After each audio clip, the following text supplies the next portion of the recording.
Good morning, good afternoon and good evening, जो भी मुझे जब भी सुन रहा है उसके अकॉर्डिंग। तो बच्चे आज हम लोग अपने लेक्चर नंबर 35 पे आ चुके हैं और हम लोग पढ़ रहे थे sale of goods on approval और रिटर्न बेसिस।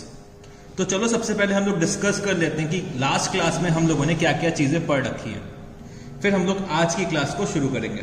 तो बच्चे लास्ट क्लास में मैंने आपको बताया था कि जब कभी भी हम लोग कस्टमर्स को गुड्स देते हैं अप्रूवल बेसिस के लिए, मतलब हम लोग कस्टमर्स को गुड दे देते हैं कि भाई गुड्स अपने घर लेकर जाओ, अगर पसंद आए तो रख लेना वरना मेरे को वापस कर देना। तो हम लोगों ने सीखा था कि भाई सेल हम लोग तभी मानेंगे जब तीन में से कोई एक कंडीशन सेटिस्फाइड होगी। तो हम लोगों ने सेल के लिए तीन कंडीशंस पढ़ी थी। सबसे पहले तो पहली कंडीशन मेरी क्या होती थी कि जो हमारा बायर है अपनी एक्सेप्टेंस दे दे या फिर अपनी अप्रूवल दे दे। पहली कंडीशन तो बच्चे ये थी। दूसरी कंडीशन हम लोगों ने क्या पढ़ी थी? दूसरी कंडीशन जो मेरी थी, तो दूसरी कंडीशन हम लोगों ने पढ़ा था कि भाई अगर बायर कोई ऐसा एक्ट परफॉर्म करता है, सम एक्ट अडॉप्टिंग द ट्रांजैक्शन, अगर बायर कोई एक ऐसा एक्ट परफॉर्म करता है जिससे ये लगता है कि भाई वो गुड्स को एक्सेप्ट कर लेगा, तो सम act adopting the transaction.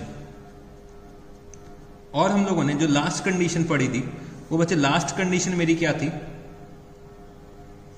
Specified time period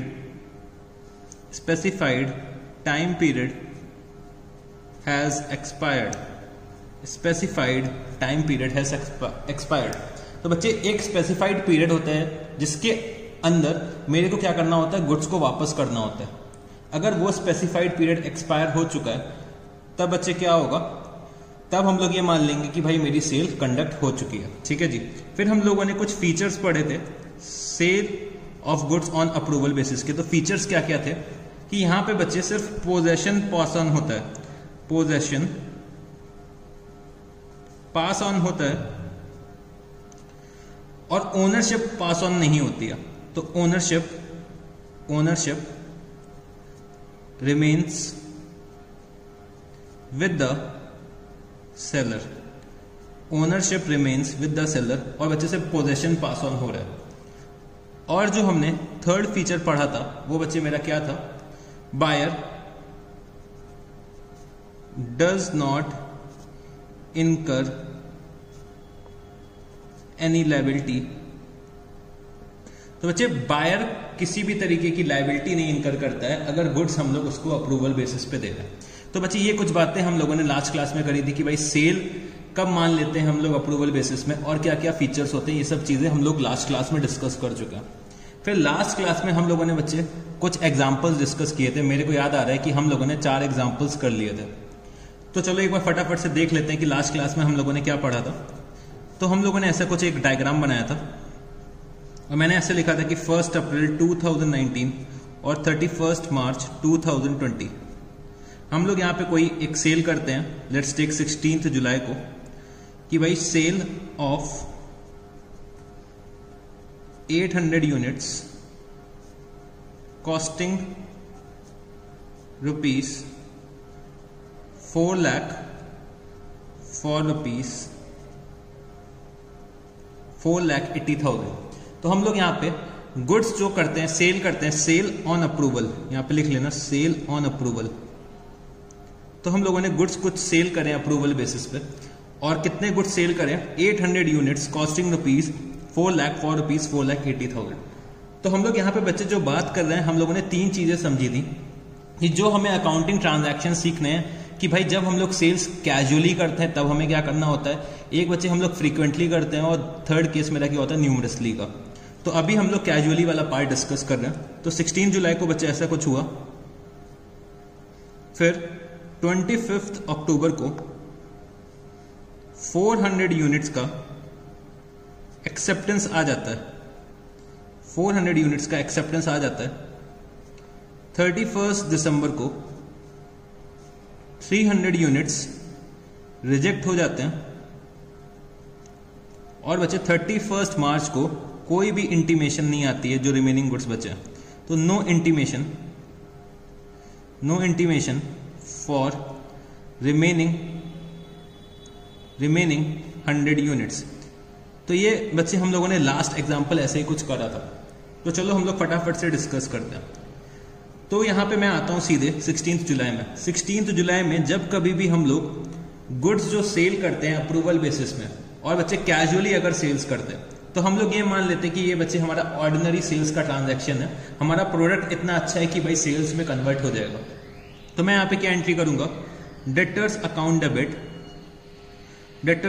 debit to sales account, debtors account debit to sales account. तो मैंने यहाँ पे क्या लिखा, 4,80,000 रुपीज, 4,80,000 रुपीज। फिर बच्चे जब मेरे को एक्सेप्टेंस मिल जाती है तब मैं कोई भी एंट्री नहीं करता हूं, तो मैं यहाँ पे लिखता हूं नो एंट्री। सेल की एंट्री मैं ऑलरेडी कर चुका हूं, तो जब कभी भी एक्सेप्टेंस मिलेगी तब बच्चे मैं किसी भी तरीके की एंट्री पास नहीं करूंगा। फिर मेरे को 300 यूनिट्स का रिजेक्शन मिलता है, 300 यूनिट्स मेरा कस्टमर रिजेक्ट कर देता है। तो जब कभी भी गुड्स रिजेक्ट होते हैं तो हम लोग क्या करते हैं, सेल की रिवर्सल एंट्री पास कर देते हैं। तो मैं यहां पे क्या लिख सकता हूं, sales account debit to debtors account. तो 300 यूनिट्स रिजेक्ट हो रहे हैं, तो मैंने यहां पे क्या लिखा, 300 इंटू, तो पर यूनिट की सेल प्राइस क्या थी, तो मैं यहां से निकाल सकता हूं 4,80,000 डिवाइडेड बाय 800, तो ये बच्चे आ रहा है 600। तो मैंने यहाँ पे 600 से मल्टीप्लाई करा और मैंने यहाँ पे क्या लिखा, 1,80,000 रुपीज। तो 300 यूनिट्स मेरे यहाँ पे क्या हो गए, रिजेक्ट हो गए। फिर बच्चे मेरा ईयर एंड आ जाता है और मेरे को किसी भी तरीके की इंटीमेशन नहीं रिसीव होती है, मेरे को इंटीमेशन नहीं रिसीव होती है कि भाई कस्टमर गुड्स एक्सेप्ट कर रहा है कि कस्टमर गुड्स रिजेक्ट कर रहा है।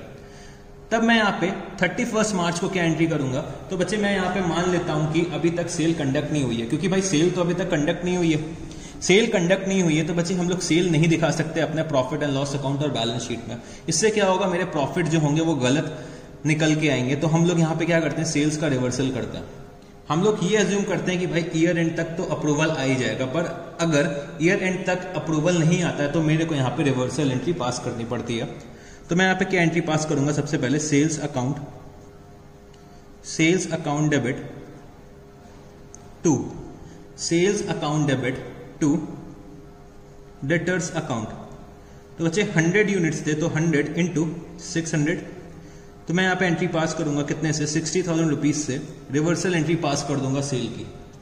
फिर बच्चे मेरे को क्या करना पड़ता है, अपने स्टॉक का वैल्यूएशन करना पड़ता है ईयर एंड में। तो जो भी स्टॉक मेरा है, अगर स्टॉक मेरे पास है तो बहुत अच्छी बात है, अगर मेरे पास नहीं है, मेरे कस्टमर के पास है या फिर कहीं और भी रखा है, तो बच्चे वो है तो मेरा ही स्टॉक, तो मेरे को क्लोजिंग स्टॉक के वैल्यूएशन में उसको इंक्लूड तो करना ही पड़ेगा। तो मैं यहाँ पे क्या करूंगा, यहाँ पे लिख दूंगा स्टॉक विथ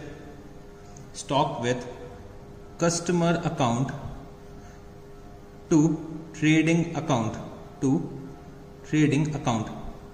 तो स्टॉक कितने का है बच्चे, 100 यूनिट्स का, और 100 यूनिट्स हम लोग यहाँ पे किस पे रिकॉर्ड करेंगे, कॉस्ट पे रिकॉर्ड करेंगे, या फिर NRV which ever is lower. तो यहाँ पे कॉस्ट कितनी आ रही है, तो 4 लाख रुपीस के गुड्स थे, तो 4 लाख डिवाइडेड बाय 800, तो यहाँ पे कितना आ जाएगा, 500 रुपीज पर यूनिट की कॉस्ट होगी। तो मैं यहाँ पे 50,000 रुपीज पे इसको यहाँ पे रिकॉर्ड कर लूंगा, मैं यहाँ पे 50,000 रुपीज में इसको रिकॉर्ड कर लूंगा। तो बच्चे ये सब बातें हम लोग लास्ट क्लास में डिस्कस कर चुके हैं। अब मेरे को आपको एग्जाम्पल नंबर 5 कराना है, तो फटाफट से मेरे साथ यहाँ पे एग्जाम्पल नंबर 5 नोट करिएगा। Example number 5। तो बच्चे यहां पे मेरे साथ फिर से एक डायग्राम बनाइएगा। तो मैंने यहां पे लिखा 1 अप्रैल 2019, 1 अप्रैल 2019। मैंने यहां पे क्या लिखा, 31 मार्च 2020, और बच्चे 31 मार्च 2021। तो मैं अब क्वेश्चन को 2 साल में कन्वर्ट करने जा रहा हूं। अभी तक हम लोग सिर्फ 1 साल की बातें करते थे, अब हम लोग 2 साल की बातें करेंगे, ठीक है जी। तो मैंने यहां पे क्या लिखा, 18 अगस्त, और मैंने यहां पे लिखा firm sold 100 kg ghee costing rupees 250 per kg at rupees 350 per kg। फिर मैंने यहां पे लिखा 19th नवंबर और मैंने यहां पे क्या लिखा, approval received for 400 kg, approval received for 400 kg। ठीक है जी, 400 kg। ये बच्चे 1000 kg कर लेना। फर्म सोल्ड 1000 kg घी कॉस्टिंग ₹250 पर kg एट ₹350 पर kg और मैंने यहाँ पे क्या लिखा, अप्रूवल रिसीव्ड फॉर 400 kg। ठीक है जी। फिर 31 मार्च आ जाती है और मैं यहाँ पे क्या लिख सकता हूँ, नो इंटीमेशन रिसीव्ड फॉर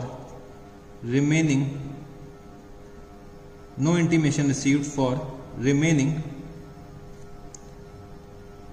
उसके बाद बच्चे यहां पे लिखना मेरे साथ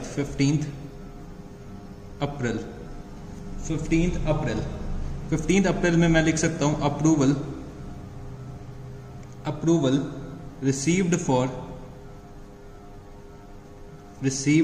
फॉर 250 kg ऑफ घी। फिर मैंने यहां पे लिखा 19th अप्रैल। तो मैंने यहां पे क्या लिखा, रिजेक्शन रिसीव्ड फॉर रिमेनिंग घी। तो क्वेश्चन हमसे यहां पे क्या कहता है कि जर्नलाइज। तो क्वेश्चन हमसे क्या कहता है कि भाई इन सिचुएशंस में जर्नल एंट्रीज पास करके दिखा दो। तो बच्चे 31 मार्च तक तो हम लोग ऑलरेडी पढ़ के बैठ चुके हैं, ये सब चीजें तो 31 मार्च तक हम लोग कर चुके हैं। अब मेरे को नया क्या सीखना है कि भाई 15 अप्रैल और 19 अप्रैल में मैं क्या एंट्री पास करूंगा। तो चलो फटाफट से 31 मार्च तक जितना हम लोग सीख चुके हैं उतना तो कर लें पहले। तो आप लोग फटाफट से मेरे से पहले से ही आप लोग शुरू कर दीजिए, मेरे से पहले आपको इतना सॉल्व करना है। तो यहाँ पे शुरू करते हैं जर्नल। तो बच्चे 18 अगस्त 2019 को मैंने गुड्स सेल करे ऑन अप्रूवल बेसिस। तो मैं क्या एंट्री पास करूंगा, debtors account debit to sales account. तो मैंने यहाँ पे क्या लिखा, फर्म सोल्ड 1000 kg है। तो बच्चे 1000 इंटू 350, तो ये मेरा कितना हो जाएगा, 3,50,000 रुपीज। 3,50,000 रुपीज। फिर मैंने यहां पे लिखा 19th नवंबर 2019। तो बच्चे 19th नवंबर को मेरे को एक्सेप्टेंस रिसीव हो रही है 400 kg की। तो जब कभी भी मेरे को एक्सेप्टेंस रिसीव होगी तो बच्चे मैं कोई भी एंट्री नहीं पास करूंगा। तो मैं यहां पे लिख दूंगा नो एंट्री। तो मेरे को एक्सेप्टेंस मिली है कितनी, 400 kg की यहां पे एक्सेप्टेंस मिल गई है। तो मैंने यहां पे क्या लिखा, नो एंट्री। फिर बच्चे मेरा 31 मार्च आ जाता है।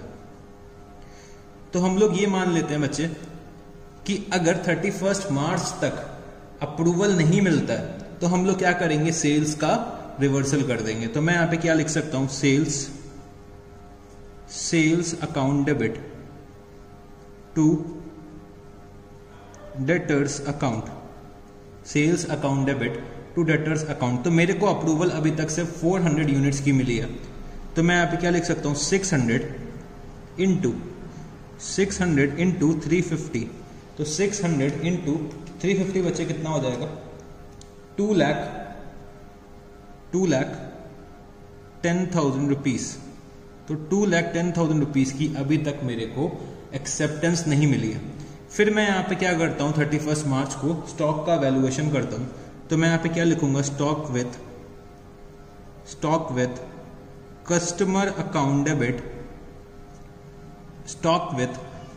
Account debit to trading account, stock with customer account debit to trading account. तो मेरे को जो स्टॉक का वैल्यूएशन करना है वो मैं किस में करूंगा, वो मैं कॉस्ट पे करूंगा। तो 600 यूनिट्स इंटू 250, तो यहां पे बच्चे कितना आ जाएगा 1,50,000 रुपीज, 1,50,000 रुपीज।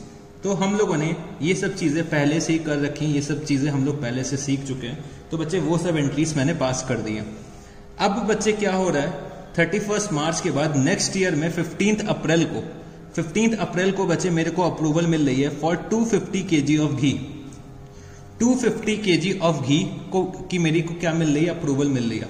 और बच्चे अब मैं नेक्स्ट अकाउंटिंग ईयर में पहुंच चुका हूं, तो मैं यहां पे क्या लिख सकता हूं 15 अप्रैल 2020। तो बच्चे यहां पे समझने की कोशिश करना, अभी तक हम लोग क्या करते थे कि जब मेरे को अप्रूवल मिल जाती है with in the same year, जब मेरे को अप्रूवल मिल जाती थी तब बच्चे मैं किसी भी तरीके की एंट्री पास नहीं करता था। बट बच्चे जब मेरे को नेक्स्ट ईयर में अप्रूवल मिल रही है तो यहां पे समझने की कोशिश करना, मैंने क्या करा था, सेल्स का रिवर्सल करा था। मैंने यहां पे ईयर एंड में सेल्स का रिवर्सल करा था। फिर बच्चे जब मेरे को नेक्स्ट ईयर में अप्रूवल मिल जाएगी, मेरे को जब नेक्स्ट ईयर में जिस दिन भी अप्रूवल मिलेगी, मैं क्या करूंगा, फिर से यहां पे सेल की एंट्री पास कर दूंगा। 31 मार्च को हम लोग क्या करते हैं, सेल्स का रिवर्सल कर लेते हैं। और बच्चे हम लोग ये सोच लेते हैं कि भाई जब कभी भी सेल्स कंडक्ट हो जाएगी, तब मैं क्या करूंगा, यहाँ पे सेल्स की एंट्री पास कर लूंगा। तो यहाँ पे बच्चे मेरे को अप्रूवल मिलता है 15 अप्रैल को। अब मैं यहाँ पे क्या एंट्री पास करूंगा, debtor account debit to sales account.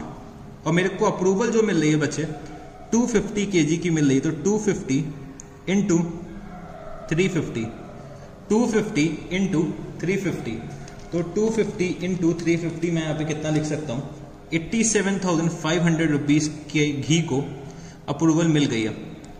87,500 का जो घी था वो बच्चे कस्टमर ने अप्रूव कर लिया। फिर बच्चे जो रिमेनिंग गुड्स थे, रिमेनिंग गुड्स को कस्टमर ने क्या करा, रिजेक्ट कर दिया। 19 अप्रैल 2020 को बच्चे रिमेनिंग गुड्स जो कस्टमर के पास थे उन्होंने क्या करा, उन गुड्स को रिजेक्ट कर दिया। तो बच्चे रिमेनिंग गुड्स कस्टमर के पास पहले ये बताओ मेरे को कि कितने होंगे। तो भाई 400 kg का अप्रूवल मिल गया था और 250 kg का अप्रूवल मिल गया था। तो टोटल अप्रूवल मेरे को कितने का मिल रहा है, 400 प्लस 250 kg मतलब 650 kg का मेरे को अभी तक अप्रूवल मिल चुका है। तो 1000 में से 650 का अप्रूवल मिला है। तो बच्चे रिजेक्शन मेरे को कितने का मिलेगा, 350 kg का रिजेक्शन मिला। अब बच्चे समझने की कोशिश करना, अभी तक हम लोग क्या करते थे, रिजेक्शन जब कभी भी होता था तो हम लोग क्या करते थे, सेल्स की रिवर्सल एंट्री पास कर देते थे। बट बच्चे यहां पे समझने की कोशिश करो कि भाई 31 मार्च को हम लोग ऑलरेडी सेल्स को रिवर्स कर चुके हैं। सेल्स को हम लोग ऑलरेडी 31 मार्च को रिवर्स कर चुके हैं। तो भाई फिर से मैं क्यों रिजेक्शन एंट्री पास करूंगा, क्योंकि मैंने सेल्स की तो कोई एंट्री नहीं पास करी है। सेल्स को तो ऑलरेडी हम लोग क्या कर चुके हैं, ईयर एंड पे रिवर्स कर चुके हैं। तो सेल्स ही नहीं मेरे बुक्स में आ रही, तो हम लोग यहां पे उसकी रिवर्सल एंट्री क्यों पास करेंगे।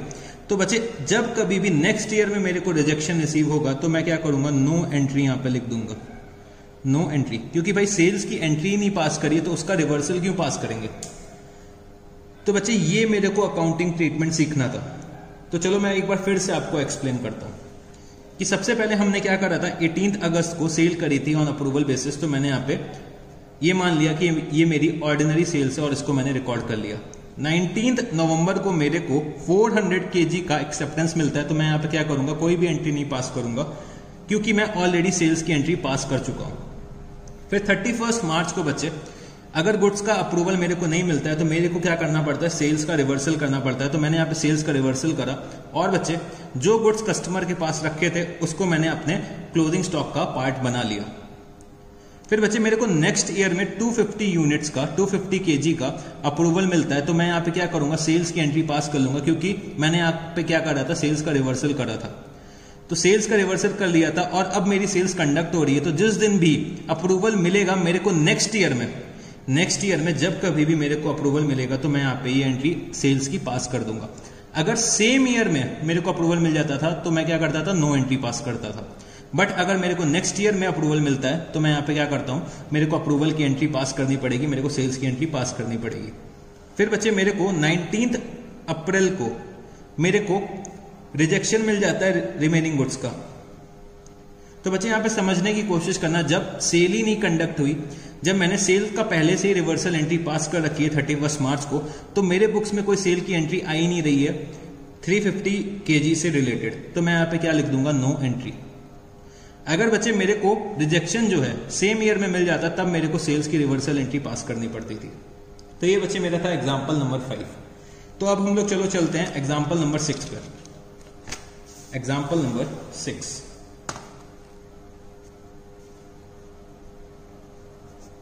Example number 6। तो मेरे साथ यहां पे नोट करना, 1 अप्रैल 2019, 1 अप्रैल 2019।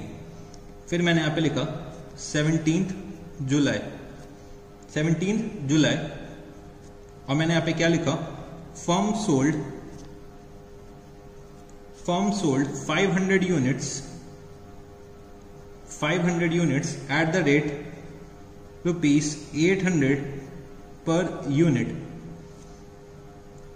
Cost ₹600 per unit on approval, on approval. ठीक है जी। तो 17 जुलाई को फर्म ने क्या करा, 500 यूनिट्स को अप्रूवल बेसिस पे सेल करा। फिर मैं यहां पे लिखता हूं 15 सितंबर, 15 सितंबर, और मैंने यहां पे क्या लिखा, approval, approval received for 200 units, approval received for 200 units. फिर मैंने यहां पे लिखा 19 नवंबर।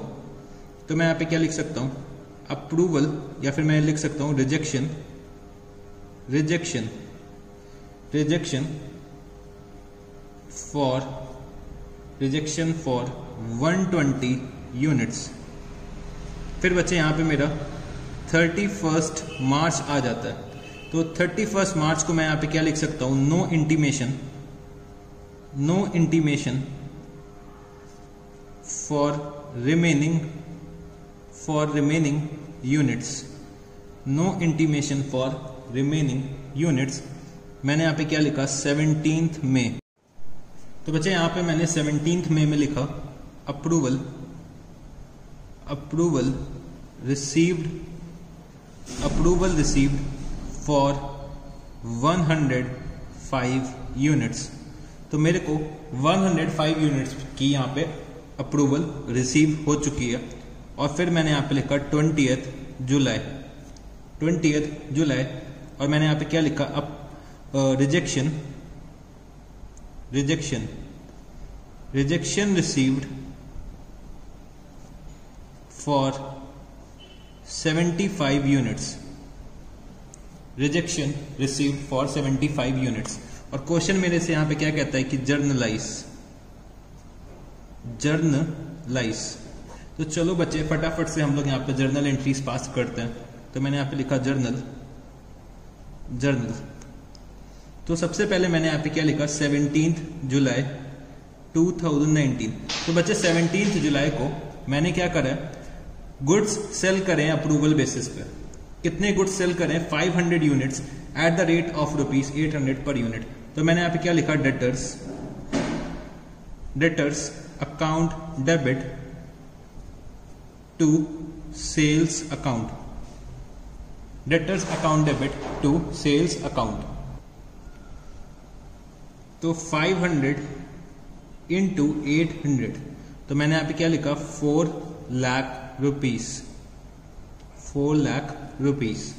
फिर बच्चे क्या होता है, 15 सितंबर को, 15 सितंबर को बच्चे 200 यूनिट्स का एक्सेप्टेंस रिसीव होता है। तो जब कभी भी एक्सेप्टेंस रिसीव होगा तो हम लोग यहां पे क्या लिखेंगे, नो एंट्री, क्योंकि मैं यहां पे पहले से ही सेल की एंट्री दिखा चुका हूं।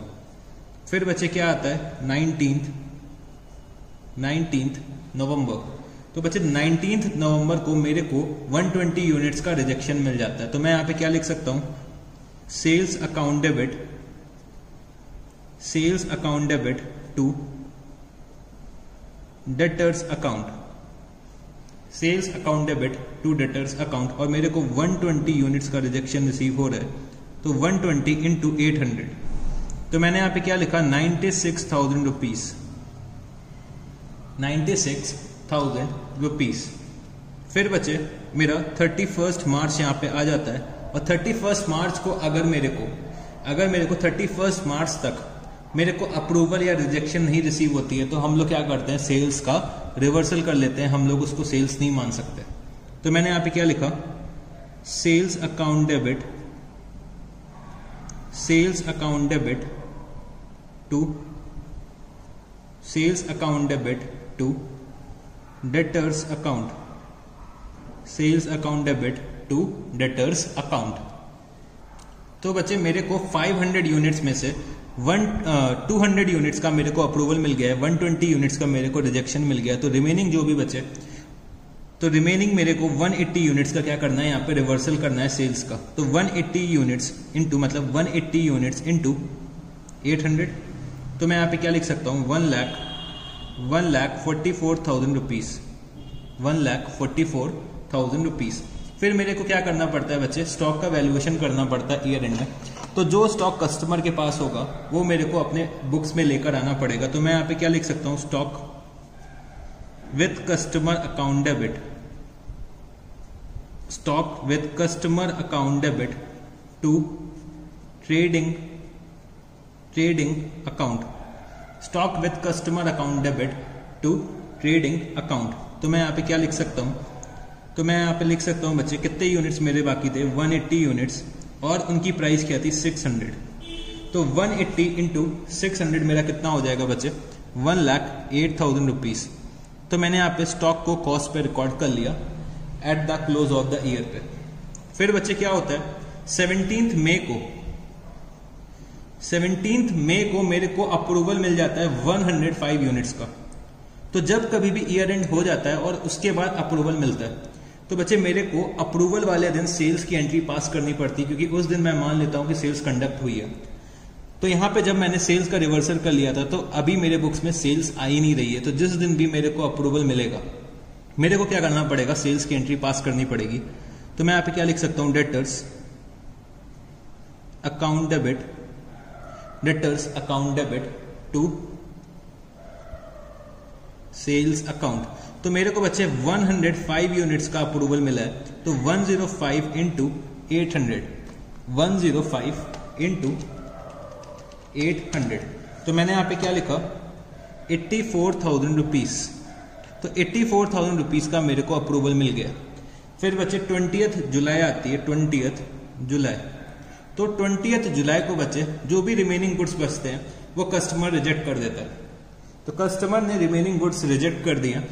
तो बच्चे यहाँ पे समझने की कोशिश करना, मैंने क्या करा था, ईयर एंड में रिवर्सल एंट्री पास कर दी थी। तो अभी मेरे बुक्स में वो 75 यूनिट से रिलेटेड कोई भी सेल की एंट्री नहीं आ रही है। तो बच्चे मैं रिवर्सल की एंट्री जबरदस्ती थोड़ी ना पास कर दूंगा। तो मैं यहाँ पे क्या लिखूंगा, नो एंट्री। तो हमने यहाँ पे एक बात सीखी कि अगर हम लोग सेल करते हैं, ठीक है, हम लोग किसी पर्टिकुलर ईयर में सेल करते हैं और उसी साल में मेरे को अप्रूवल मिल जाता है, तो बच्चे मेरे को कोई भी एंट्री नहीं पास करनी है। अगर उसी साल में मेरे को रिजेक्शन मिल जाता है तो मेरे को रिजेक्शन की एंट्री पास करनी है। और बच्चे मेरा ईयर एंड आ जाता है और मेरे को नेक्स्ट ईयर में अप्रूवल मिलता है, तो मेरे को जब नेक्स्ट ईयर में अप्रूवल मिलेगा तो मेरे को एंट्री पास करनी पड़ेगी, और रिजेक्शन के केस में कोई भी एंट्री नहीं पास करनी पड़ेगी। तो मतलब जब यहाँ पे करंट ईयर में जब मेरे को अप्रूवल की कोई एंट्री नहीं पास करनी पड़ती, रिजेक्शन की एंट्री पास करनी पड़ती है, तो नेक्स्ट ईयर में मेरे को इसका अपोजिट करना होता है, मतलब अप्रूवल की एंट्री पास करनी पड़ेगी और रिजेक्शन की कोई भी एंट्री पास नहीं करनी पड़ेगी। तो यहां पे बच्चे हम लोगों ने अपना एग्जाम्पल नंबर 6 भी कंप्लीट कर लिया। तो बच्चे अब हम लोग आते हैं एग्जाम्पल नंबर 7 पे। एग्जाम्पल नंबर 7, तो मेरे साथ यहां पे नोट करना, 1 अप्रैल 2019, और मैंने यहां पे क्या लिखा, फिर 18 मई 2019, और मैंने यहां पे लिखा wholesaler sold goods 2000 units costing ₹60 और बच्चे सेलिंग प्राइस मेरा कितना है 80 पर यूनिट, 80 पर यूनिट टू द कस्टमर, या फिर मैं बोल सकता हूं रिटेलर। तो होलसेलर किसको गुड सेल करता है बच्चे? होलसेलर जो होता है हमारा वो बच्चे रिटेलर्स को गुड सेल करता है। और बच्चे मैंने यहां पे लिखा on approval basis, on approval basis, on approval basis. फिर मैंने यहां पे क्या लिखा 25 जुलाई, 25 जुलाई। और मैंने यहां पे क्या लिखा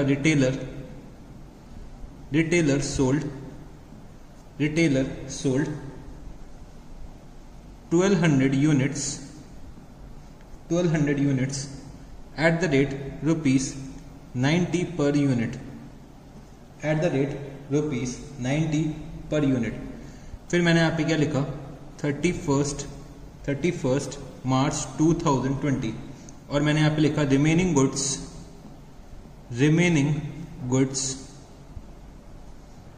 are unsold to the retailer, remaining goods are unsold to the retailer. और मेरे को यहां पे क्या करना है journalise in the books of wholesaler, in the books of wholesaler. तो बच्चे यहां पे समझने की कोशिश करना, हम यहां पे गुड्स जो है वो बच्चे रिटेलर को दे रहे हैं और रिटेलर को बोल रहे हैं कि आप क्या करो कि गुड्स लेकर जाओ, आप अपने दुकान पे रखो, जाके आप अपने शॉप में ये गुड्स रख लो, और अगर गुड्स बिक जाएं तो मेरे को पैसे दे देना, और अगर गुड्स ना बिके तो मेरे को गुड्स वापस कर देना। तो हमने यहाँ पे क्या करा है, यहाँ पे रिटेलर्स को गुड्स दे दिए और उनसे बोला है कि अपने शॉप पे रखो और इसको बेचने की कोशिश करो। ठीक है जी। तो इस सिचुएशन में मेरे को क्या करना है, अपने बुक्स में एंट्री पास करनी है। मैं कौन हूं? मैं एक होलसेलर हूं। ठीक है। तो मैंने यहाँ पे क्या लिखा, इन the books of wholesaler, in the books of wholesaler.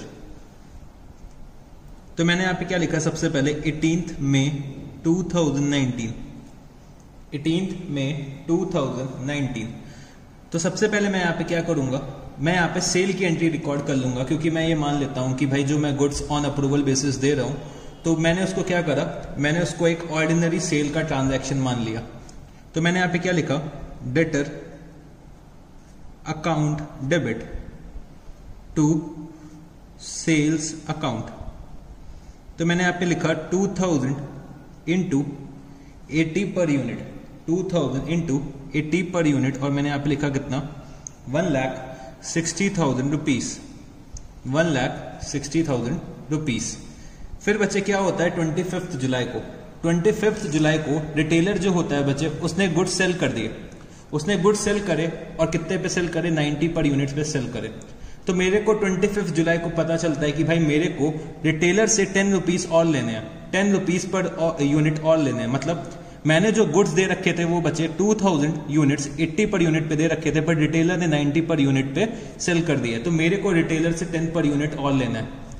तो मैं यहाँ पे क्या एंट्री पास करूंगा, 25 जुलाई को, 25 जुलाई को। तो बच्चे मैंने क्या करा था, 80 रुपीज से सेल की एंट्री बुक करी थी, तो मेरे को 10 रुपीज और चाहिए। तो मैं यहाँ पे क्या लिखूंगा, debtors account debit to sales account, debtors account debit to sales account. और मैं यहाँ पे क्या लिखूंगा, 1200 इंटू 10, क्योंकि 1200 यूनिट्स यहाँ पे रिटेलर ने जो है वो 90 पर यूनिट पे सेल करे। तो 1200 इंटू 10, मैं 10 पर यूनिट और ले लूंगा रिटेलर से। तो मैं यहाँ पे क्या लिखूंगा, 12,000 रुपीज, 12,000 रुपीज। फिर बच्चे क्या होता है, 31 मार्च आ जाती है, मेरा ईयर एंड आ जाता है। तो बच्चे मेरे को क्या करना पड़ेगा, यहाँ पे सेल्स की रिवर्सल एंट्री पास करनी पड़ेगी, क्योंकि अभी तक जो मैंने गुड्स अप्रूवल पे दे रखे हैं, तो बच्चे सारे के सारे गुड्स पे मेरे को अप्रूवल नहीं मिला है। तो अभी तक मेरे को 800 यूनिट्स पे अप्रूवल नहीं मिला है। तो मैं यहाँ पे क्या करूंगा, 800 यूनिट्स का रिवर्सल एंट्री यहाँ पे पास कर दूंगा। तो मैं यहाँ पे क्या लिखूंगा, sales account debit, sales account debit to debtors account, और मैंने यहां पे क्या लिखा 800 इंटू 80, तो 800 इंटू 80 कितना 64,000 रुपीज, 64,000 रुपीज। फिर मेरे को क्या करना पड़ता है बच्चे, फिर मेरे को यहाँ पे स्टॉक का वैल्यूएशन करना पड़ता है, तो मैंने यहाँ पे लिखा stock with customer account debit, stock with customer account debit to trading account, stock with customer account debit to trading account. तो मैं यहाँ पे स्टॉक का वैल्यूएशन जो करूंगा वो बच्चे कॉस्ट पे करूंगा, तो 800 इंटू 60 पर यूनिट, तो मैं यहाँ पे कितना लिख सकता हूं 48,000 रुपीज। तो मैंने यहाँ पे क्या लिखा 48,000 रुपीज। तो यहाँ पे बच्चे मेरा एग्जाम्पल नंबर 7 भी कंप्लीट हो गया। तो अब हम लोग चलते हैं एग्जाम्पल नंबर 8 पे। Example number 8, example number 8। तो यहां पे मेरे साथ एक और डायग्राम ड्रॉ करना, एक और चार्ट यहां पे ड्रॉ करना। तो मैंने यहां पे क्या लिखा 1 अप्रैल 2019, फिर मैंने यहां पे लिखा 15 मई। तो 15 मई को बच्चे यहां पे क्या हो रहा है, firm sold 1000 units cost ₹50, selling price ₹70 on approval basis। फिर मैं यहां पे क्या लिख सकता हूं 17 अगस्त रिटेलर सोल्ड 650 यूनिट्स। तो retailer sold 650 units at the rate ₹62 per unit to the ultimate customer. फिर यहां पे क्या होता है 19 सितंबर, मैंने यहां पे क्या लिखा retailer sold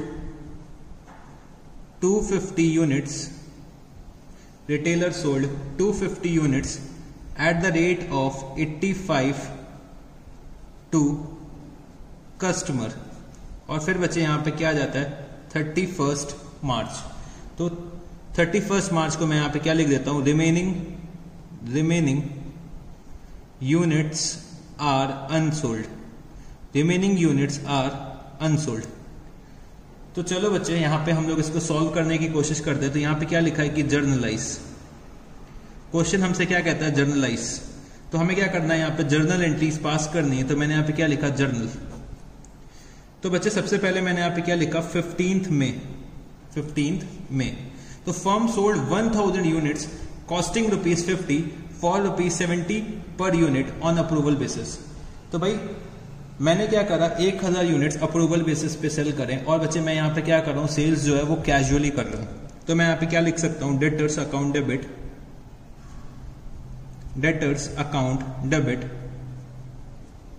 to sales account, और मैं यहाँ पे क्या लिख सकता हूँ 1000 इंटू 70। तो मैंने क्या करा यहाँ पे रिटेलर्स को गुड्स दे दिए कि भाई अपनी दुकान पे रखो, अपने शॉप पे रखो, अगर गुड्स सेल हो जाते हैं तो ठीक है, नहीं सेल होते हैं तो मेरे को वापस कर देना।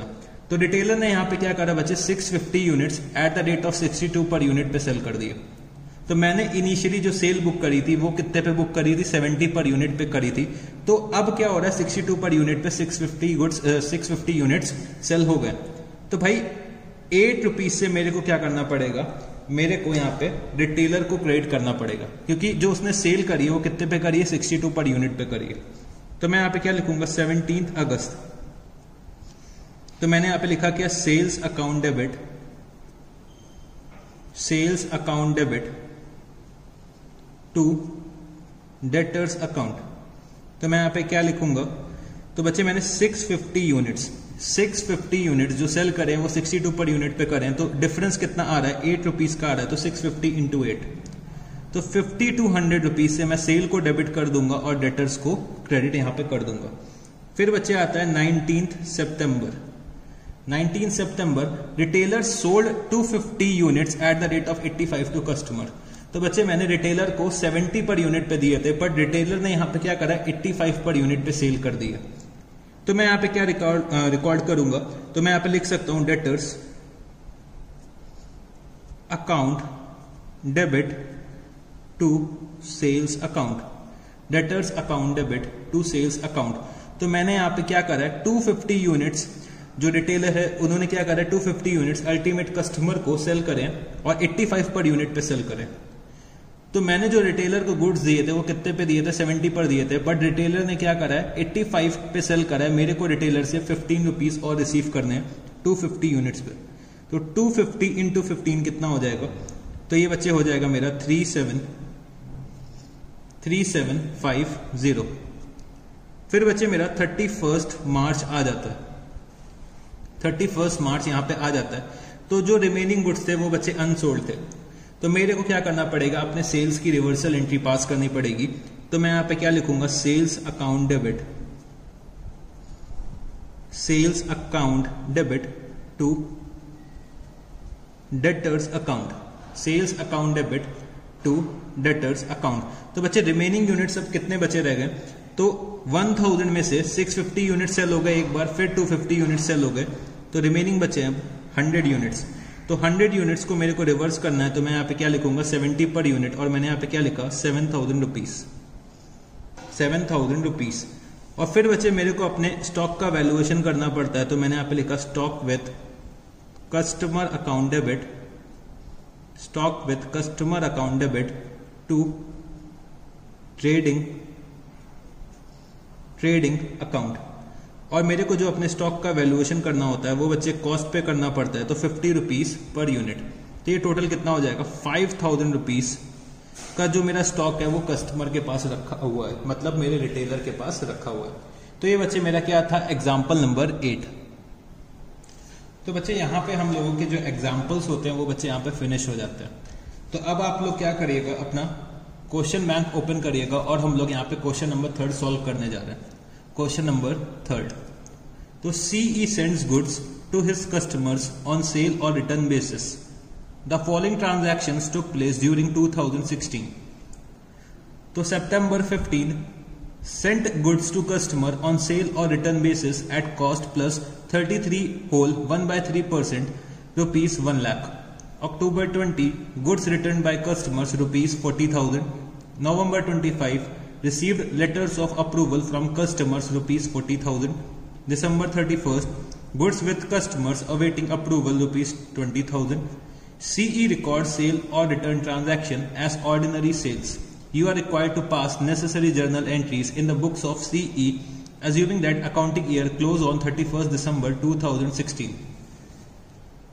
तो बच्चे यहाँ पे CE जो है वो अपने कस्टमर्स को गुड्स जो सेल करता है वो अप्रूवल बेसिस पे सेल करता है, ठीक है जी। और जो ये सेल्स करता है वो बच्चे क्या करता है, एज अ कैजुअल सेल्स करता है, मतलब कैजुअली ये गुड्स जो है वो अप्रूवल बेसिस पे सेल करता है। और यहाँ पे दे रखा है कि भाई हम लोग अपने अप्रूवल बेसिस के ट्रांजैक्शन को ऑर्डिनरी सेल्स मान लेते हैं, ठीक है जी। तो अब मेरे को यहाँ पे क्या करना है, जर्नल एंट्रीज पास करनी इन द बुक्स ऑफ CE। तो चलो हम लोग इन the books of CE journal entries pass करने की कोशिश करते हैं।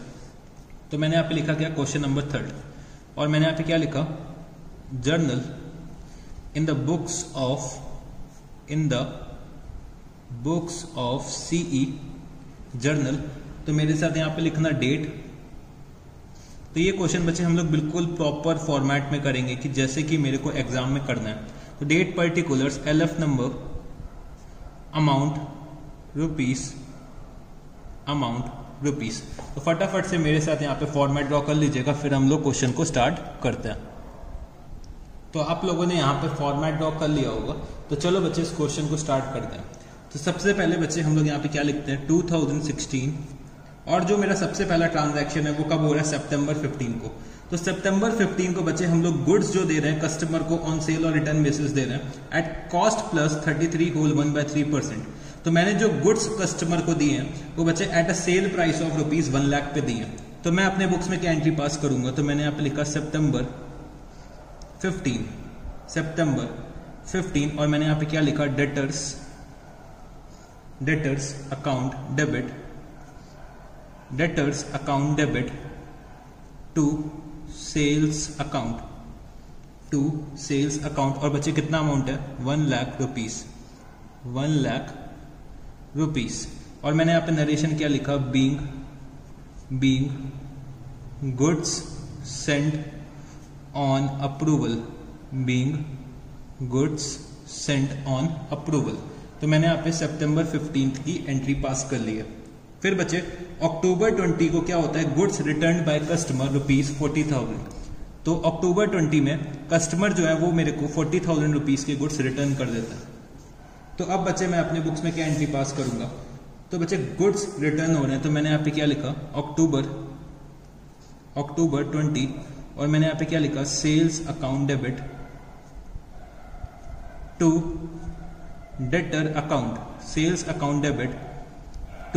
डेटर अकाउंट और 40,000 रुपीज के गुड्स जो है वो बच्चे मेरे को वापस मिल रहे हैं। तो मैंने यहाँ पे क्या लिखा, 40,000 रुपीज। तो मैंने यहाँ पे नरेशन क्या लिखा, being goods returned by customer. तो बच्चे यहाँ पे मैं सेल्स की जगह सेल्स रिटर्न अकाउंट भी यूज कर सकता था, ठीक है। तो अगर आप लोग इंस्टीट्यूट का सॉल्यूशन देखेंगे तो वहां पे सेल्स रिटर्न का अकाउंट यूज करा गया है। तो मैं चाहूं तो सेल्स अकाउंट लिखूं, मैं चाहूं तो सेल्स रिटर्न का अकाउंट यहाँ पे लिख सकता हूं, ठीक है जी।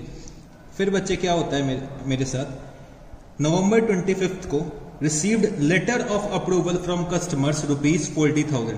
तो मेरे को लेटर ऑफ अप्रूवल मिल जाता है कस्टमर से, कितने रुपीस की सेल का, 40,000 रुपीज का।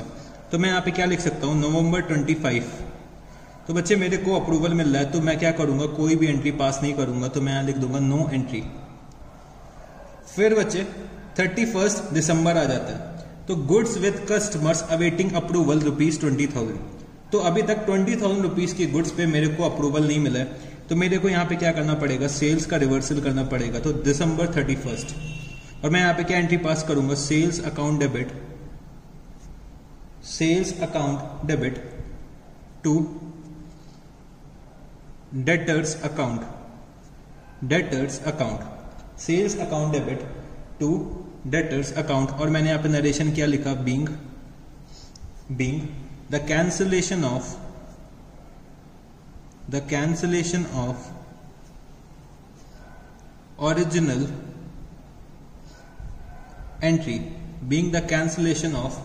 Original entry of cell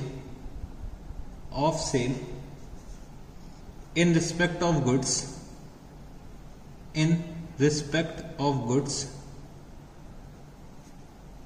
sent on approval basis और अमाउंट बच्चे यहाँ पे कितना हो जाएगा, 20,000 रुपीज। फिर मेरे को क्या करना पड़ता है, अपने स्टॉक का वैल्यूएशन करना पड़ता है। तो जो भी स्टॉक कस्टमर के पास है, तो बच्चे उस स्टॉक को मेरे को अपने क्लोजिंग स्टॉक का पार्ट बनाना होगा। तो मैं यहाँ पे क्या एंट्री पास करूंगा, stock with customer account debit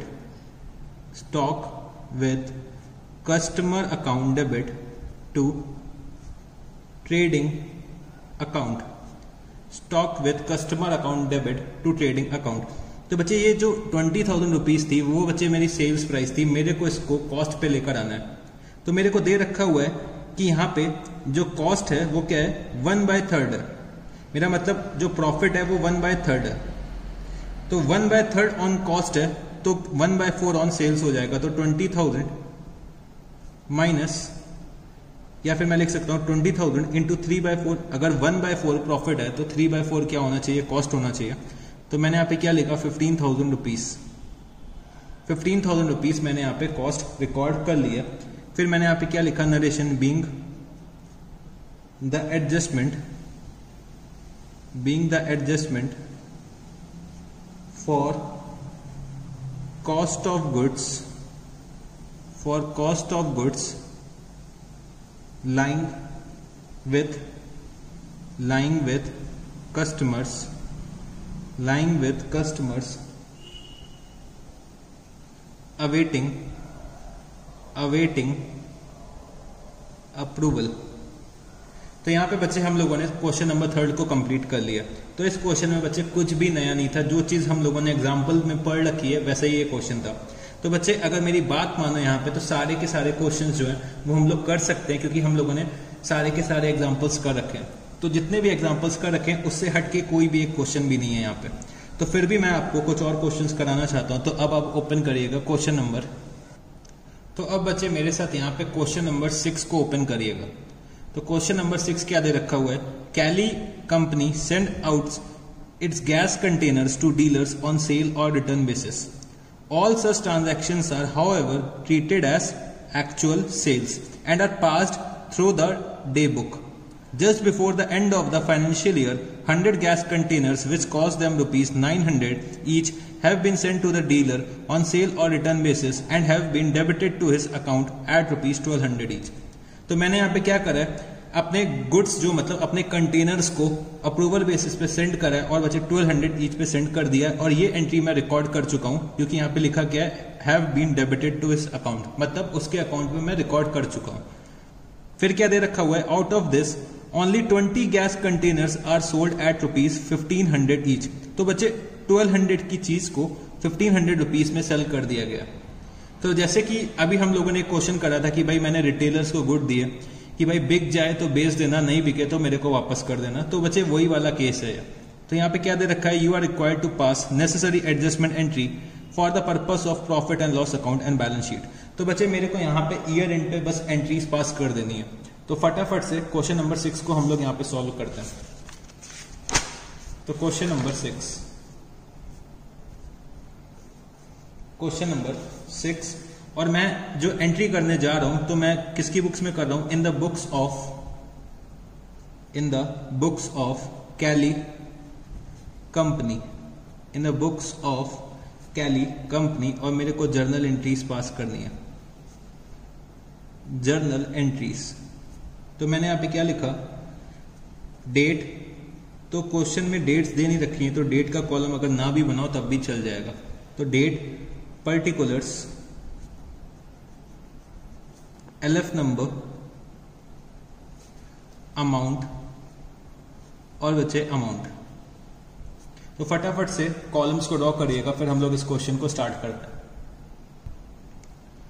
तो मैंने यहाँ पे सबसे पहले क्या लिखा, तो बच्चे जो हम लोगों ने गुड्स सेल करे थे, मतलब अपने गैस कंटेनर्स सेल करे थे 100 गैस कंटेनर्स जिसकी कॉस्ट 900 ईच थी, वो मैंने ऑन सेल और रिटर्न बेसिस पे दे रखे हैं एट 1200 रुपीज ईच। तो बच्चे ये हम लोग ऑलरेडी रिकॉर्ड कर चुके हैं, क्योंकि क्वेश्चन में लिखा है कि have been debited to his account at rupees 1200 each. फिर बच्चे जो 20 गैस कंटेनर्स जो मैंने अपने रिटेलर को दे रखे थे, उन्होंने सेल कितने में करे, 1500 पे करे। तो मेरे को उनसे 300 रुपीज और रिकवर करने पर कंटेनर। तो मैं यहाँ पे क्या एंट्री पास करूंगा, मैं यहाँ पे लिख दूंगा debtors account debit to sales account. और बच्चे 20 कंटेनर्स पे मेरे को 300 और लेने हैं, तो ये कितना हो जाएगा, 6000 रुपीज। और मैं यहाँ पे क्या नरेशन लिख दूंगा, being the adjustment for excess price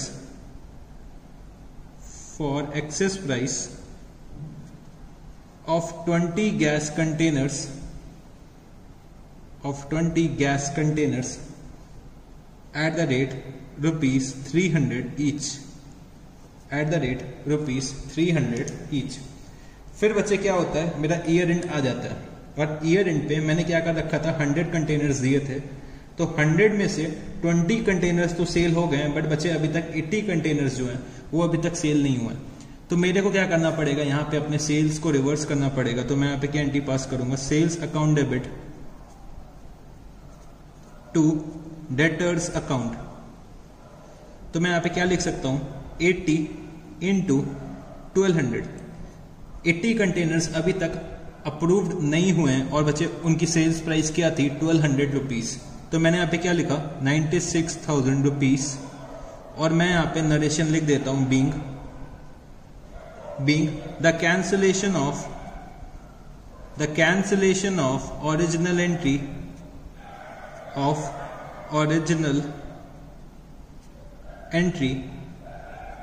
being the cancellation of original entry for sale in respect of 80 gas containers, फिर बच्चे मेरे को क्या करना पड़ता है, ईयर एंड में अपने स्टॉक का वैल्यूएशन करना पड़ता है। तो मैं यहाँ पे क्या एंट्री पास करूंगा, stock with customer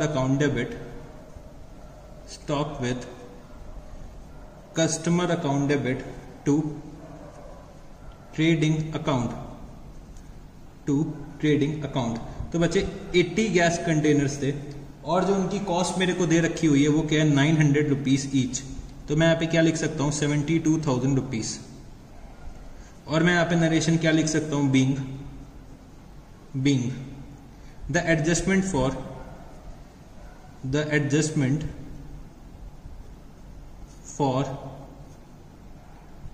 cost of 80 gas container lying with customers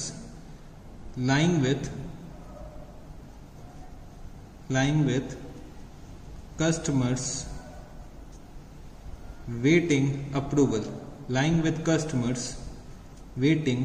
approval।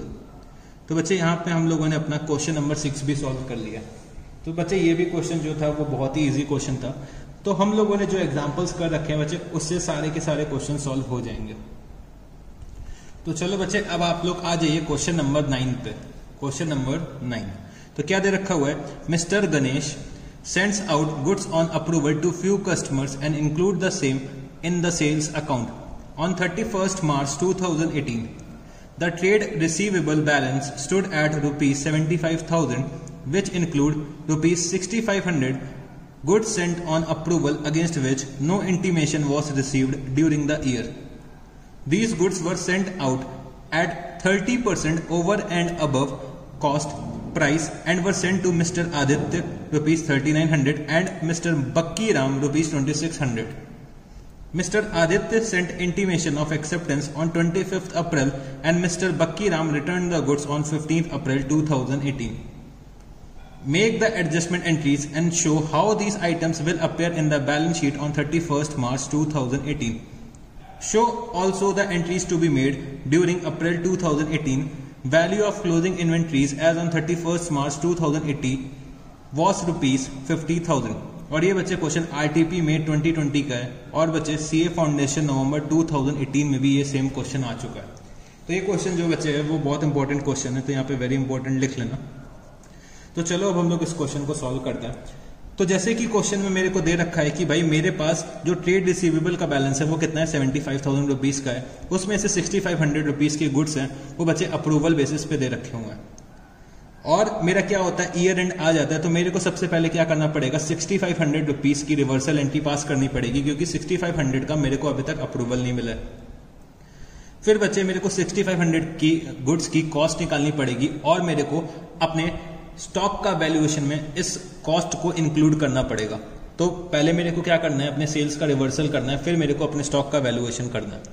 फिर क्या होता है बच्चे अप्रैल में मेरे को आदित्य की कंफर्मेशन आ जाती है बट बक्की राम गुड्स वापस कर देते हैं तो उसकी भी मेरे को जर्नल एंट्रीज पास करनी है। तो ये सारी की सारी चीज हम लोग ऑलरेडी से पढ़ के बैठे हुए हैं। तो फटाफट से चलो पहले जर्नल एंट्रीज पास कर लेते हैं, फिर मैं क्या करूंगा आपको बैलेंस शीट का एक्सट्रैक्ट भी बना के दिखा दूंगा, जो भी मतलब बैलेंस शीट का एक्सट्रैक्ट भी हम लोग बना के सीख चुके हैं। तो चलो फटाफट से हम लोग यहाँ पे क्वेश्चन नंबर 9 को सॉल्व करते हैं। क्वेश्चन नंबर 9 तो मैंने यहाँ पे क्या लिखा, इन the books of mister Ganesh, in the books of mister Ganesh, और मैंने यहाँ पे क्या लिखा जर्नल एंट्रीज, और मैंने यहाँ पे लिखा डेट। तो डेट्स इस क्वेश्चन में शायद नहीं दे रखी है बट हाँ दे रखी है, चलो कोई बात नहीं, डेट्स दे रखी है क्वेश्चन में। तो डेट पर्टिकुलर्स, LF नंबर और बच्चे अमाउंट एंड अमाउंट। तो फटाफट से यहाँ पे कॉलम ड्रॉ करिएगा जिससे कि हम लोग क्वेश्चन स्टार्ट कर सकें। तो आप लोगों ने कॉलम्स ड्रॉ कर लिए होंगे। तो सबसे पहले मेरे को क्या करना है, सेल्स की रिवर्सल एंट्री पास करनी ईयर एंड में। तो मैं यहाँ पे क्या लिखूंगा, 2018 मार्च 31। तो मार्च 31 को मैं एंट्री पास करने जा रहा हूं, तो मैं क्या लिखूंगा, सेल्स अकाउंट डेबिट। और बच्चे यहाँ पे ट्रेड रिसीवेबल बोला गया, तो चलो हम भी ट्रेड रिसीवेबल लिख देते हैं। तो टू ट्रेड रिसीवेबल अकाउंट कितना दे रखा हुआ है, 6500 रुपीज। और मैंने यहाँ पे नरेशन क्या लिखा, being the cancellation of original entry, the cancellation of original entry, being the cancellation of an original entry for sale in respect of goods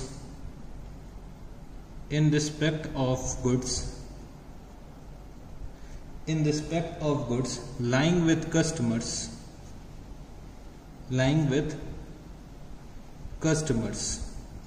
फिर मेरे को क्या करना पड़ता है, फिर बच्चे मेरे को स्टॉक का वैल्यूएशन करना पड़ता है। तो स्टॉक के वैल्यूएशन में जो गुड्स मेरे गुड्स जो कस्टमर के पास रखे हुए हैं, तो उनको भी मेरे को अपने स्टॉक का पार्ट बनाना होता है।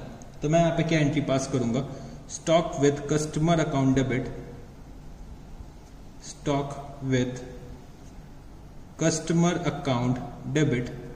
To trading account, stock with customer account debit to trading account. तो बच्चे 6500 रुपीज के गुड्स थे जिनकी कॉस्ट मेरे को अभी निकालनी है। तो कॉस्ट के लिए मेरे को क्या दे रखा हुआ है कि these goods were sent out at 30% over and above cost. तो 30% को अगर बच्चे मैं समझूं तो ये कितना हो जाएगा, 3/10 ऑफ कॉस्ट मेरा क्या हो जाएगा, प्रॉफिट हो जाएगा। अगर 3/10 ऑफ कॉस्ट प्रॉफिट है तो बच्चे सेल्स पे कितना हो जाएगा, 3/13 मेरा क्या है, सेल्स पे प्रॉफिट है। तो मेरी कॉस्ट कितनी आ जाएगी, 10/13। भाई 3/13 क्या है, प्रॉफिट है, तो 10/13 कॉस्ट होनी चाहिए। तो मैं यहाँ पे करता हूं अगर सॉल्व, तो ये मेरा कितना आ रहा है, 5000 रुपीज। और मैंने यहाँ पे नरेशन क्या लिखा, being the adjustment for cost of goods lying with customers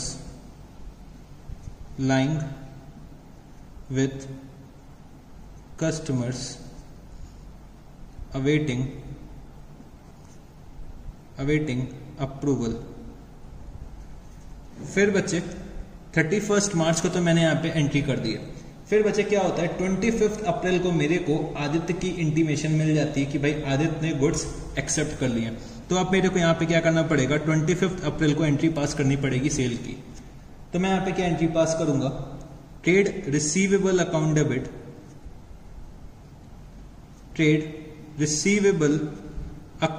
debit to sales account. तो आदित्य को मैंने कितने गुड्स दे रखे हुए हैं, तो मैंने यहाँ पे आदित्य को 3900 रुपीज के गुड्स दे रखे हैं। तो मैं यहाँ पे क्या लिखूंगा, being goods costing, being goods of rupees, costing मत लिखना, being goods of rupees 3900 sent to mister Aditya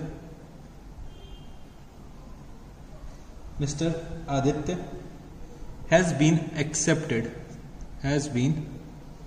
accepted। तो बच्चे मैंने यहाँ पे क्या करा, जर्नल एंट्रीज तो पास कर ली है, क्योंकि जो मैंने बक्की राम को गुड्स दे रखे थे, उस बक्की राम ने क्या करा है, उन गुड्स को रिटर्न कर दिया। उन्होंने क्या करा है, रिजेक्ट कर दिया। तो चाहो तो मैं लिख सकता हूं यहाँ पे कि भाई गुड्स रिटर्न बाय, नोट करके मैं यहां लिख देता हूं, गुड्स रिटर्न बाय बक्की Ram of rupees 2600 on 25th April will require no entry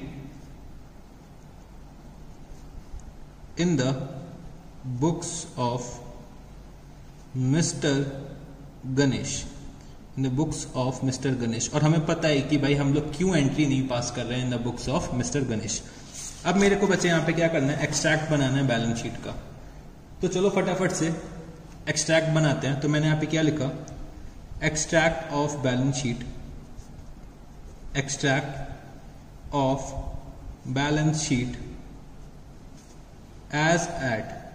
as at 31st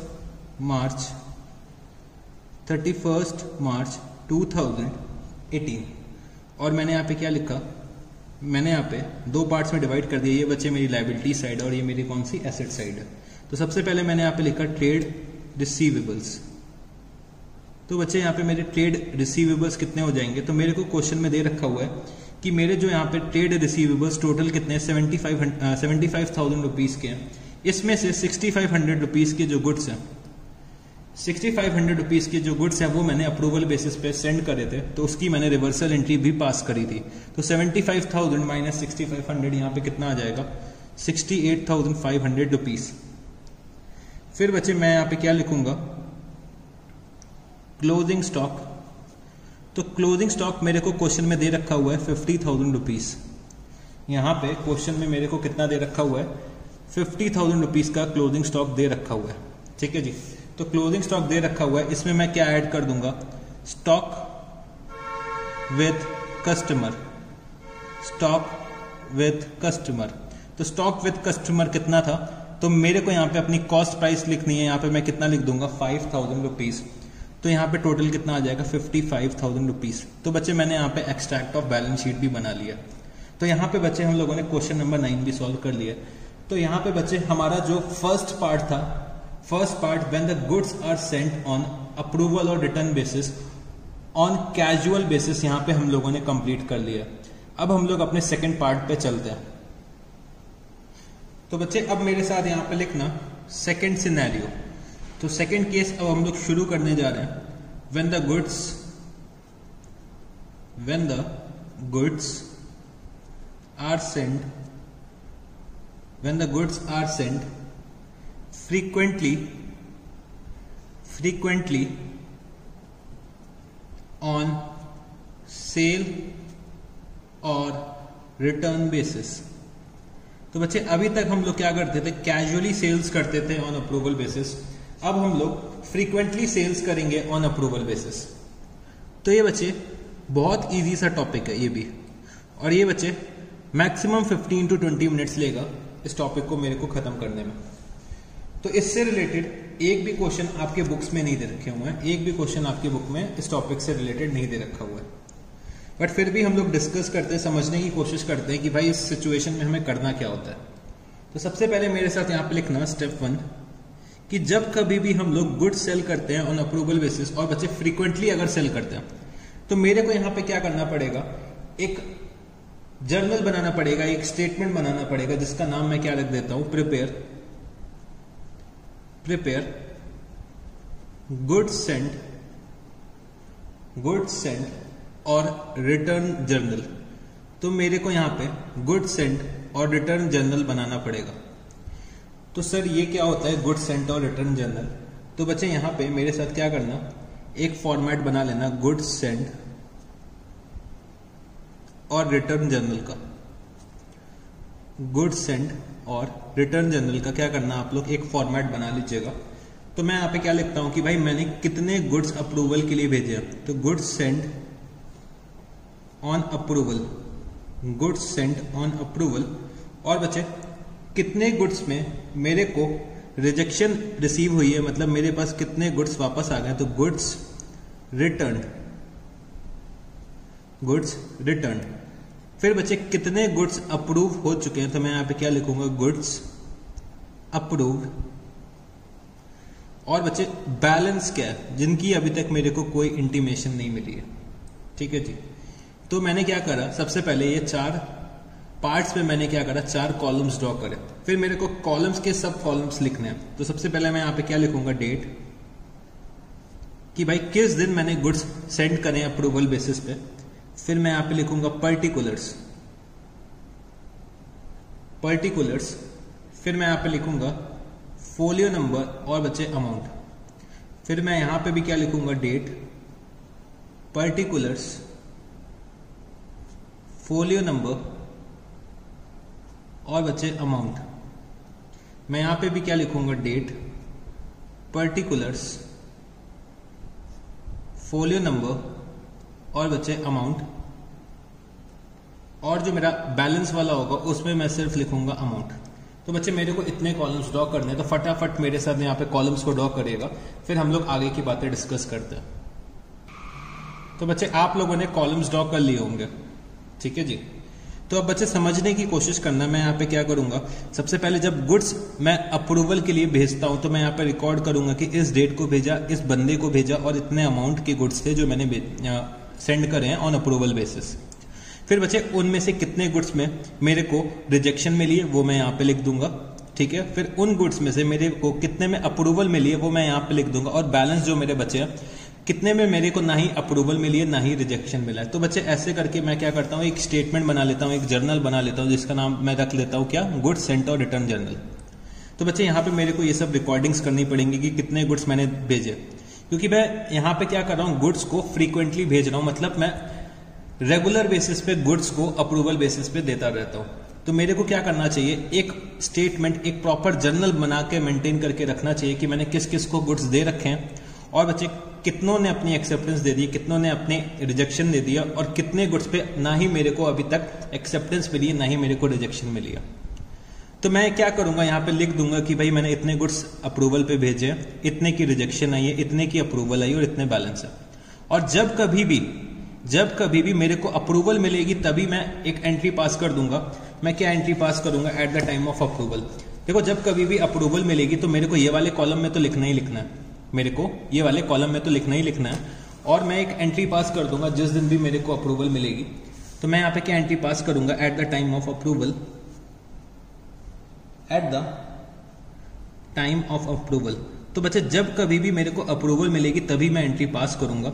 जब मैं गुड्स अप्रूवल बेसिस में दूंगा तब मेरे को एंट्री नहीं पास करनी है। वो हम लोग कैजुअल बेसिस में करते थे, जब हम लोग गुड्स अप्रूवल के लिए देते थे तब हम लोग पास करते थे in the case of casual basis पे अगर मैं सेल करता हूं। फ्रीक्वेंटली के केसेस में मैं तभी अपने बुक्स में सेल की एंट्री पास करूंगा जब मेरे को अप्रूवल मिल जाएगी।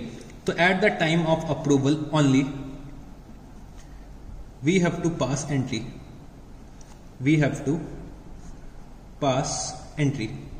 तो मेरे को यहां पे क्या एंट्री पास करनी पड़ेगी, तो मेरे साथ यहां पे लिखना कस्टमर अकाउंट या फिर debtor account debit to sales account. तो जब कभी भी मेरे को गुड्स का अप्रूवल मिलेगा तभी मैं ये एंट्री पास करूंगा, कस्टमर अकाउंट या फिर debtor account debit to sales account. फिर बच्चे क्या होता है कि मैंने क्या करा, गुड्स सेंड करे अप्रूवल पे, फिर गुड्स रिटर्न हो गए, गुड्स अप्रूव्ड हो गए। तो गुड्स अप्रूव्ड हो जाएंगे तो मैं क्या करूंगा, एंट्री पास कर दूंगा जिस दिन भी गुड्स अप्रूव हुए। फिर बच्चे यहाँ पे कुछ गुड्स मेरे पास बैलेंस में भी होंगे। तो अगर बैलेंस में मेरे पास गुड्स है और बच्चे मेरा ईयर एंड आ जाता है, अगर मेरे पास कुछ बैलेंस गुड्स पड़े हुए हैं और मेरा ईयर एंड आ जाता है तो मेरे को ईयर एंड पे भी एक एंट्री पास करनी पड़ेगी। तो मैं यहाँ पे क्या लिखता हूं, if the goods are not accepted, if the goods are not accepted at year end, अगर बच्चे गुड्स एक्सेप्ट नहीं हो पाते हैं और ईयर एंड आ जाता है तब हमें क्या एंट्री पास करनी पड़ेगी। तो मैंने यहाँ पे लिखा क्या, देन मैं क्या एंट्री पास करूंगा, stock with customer account debit, stock with customer account debit to trading account, stock with customer account debit to trading account. तो यहां पे मेरे को सेल्स की रिवर्सल एंट्री पास करने की जरूरत नहीं है, क्योंकि जब मैंने गुड्स इनिशियली अप्रूवल बेसिस पे दिए थे तो मैंने कोई सेल्स की एंट्री नहीं पास करी है, बट मेरे गुड्स जो है वो कस्टमर के पास है, तो ये बच्चे मेरे को ये एंट्री तो ईयर एंड में पास करनी पड़ेगी ना। तो यहां पे मैंने ये चीज सीखी कि जब कभी भी सेल्स कंफर्म्ड हो जाएगी, मतलब कि जब मेरे को अप्रूवल मिल जाएगा, जब कभी भी मेरे को एक्सेप्टेंस मिल जाएगा, तो मेरे को ये वाली एंट्री पास करनी पड़ेगी और मेरे को ईयर एंड पे ये वाली एंट्री पास करनी पड़ेगी। तो बच्चे बेसिकली मेरे को ये 2 एंट्रीज पास करनी होती है और मेरे को साथ ही साथ ये एक लेजर बनाना होता है। तो बच्चे बस इतना ही होता है when the goods are sent frequently on sale और रिटर्न बेसिस। तो हमें क्या करना होगा, एक तो गुड्स सेंट और रिटर्न जनरल बनाना पड़ेगा। तो मैं जब कभी भी गुड्स अप्रूवल बेसिस पे दूंगा तो मैं यहाँ पे लिखूंगा गुड्स रिजेक्ट हो जाएंगे तो यहाँ पे आ जाएंगे, गुड्स अप्रूवल होंगे तो यहाँ पे आ जाएंगे, और साथ ही साथ मैं क्या करूंगा, इसकी एंट्री पास कर दूंगा। और बैलेंस गुड्स वो होंगे जिनकी अभी तक मेरे को इंटीमेशन नहीं मिली, तो उसका सिर्फ मेरे को यहाँ पे अमाउंट लिखना होता है। तो मेरे को सिर्फ 2 एंट्रीज पास करनी होती हैं eight the time of approval, और बच्चे ईयर एंड पे जो गुड्स पे मेरे को अभी तक अप्रूवल नहीं मिला है वो यहाँ पे मैं लिख दूंगा। If the goods are not accepted at year end then stock with customer account debit to trading account. तो बच्चे यहाँ पे हम लोगों ने अपना सेकेंड पार्ट जो था when the goods are sent frequently on sale और रिटर्न बेसिस कंप्लीट कर लिया। अब मैं अपने थर्ड पार्ट पे चलता हूं। तो हमारा थर्ड पार्ट क्या होता था, when the goods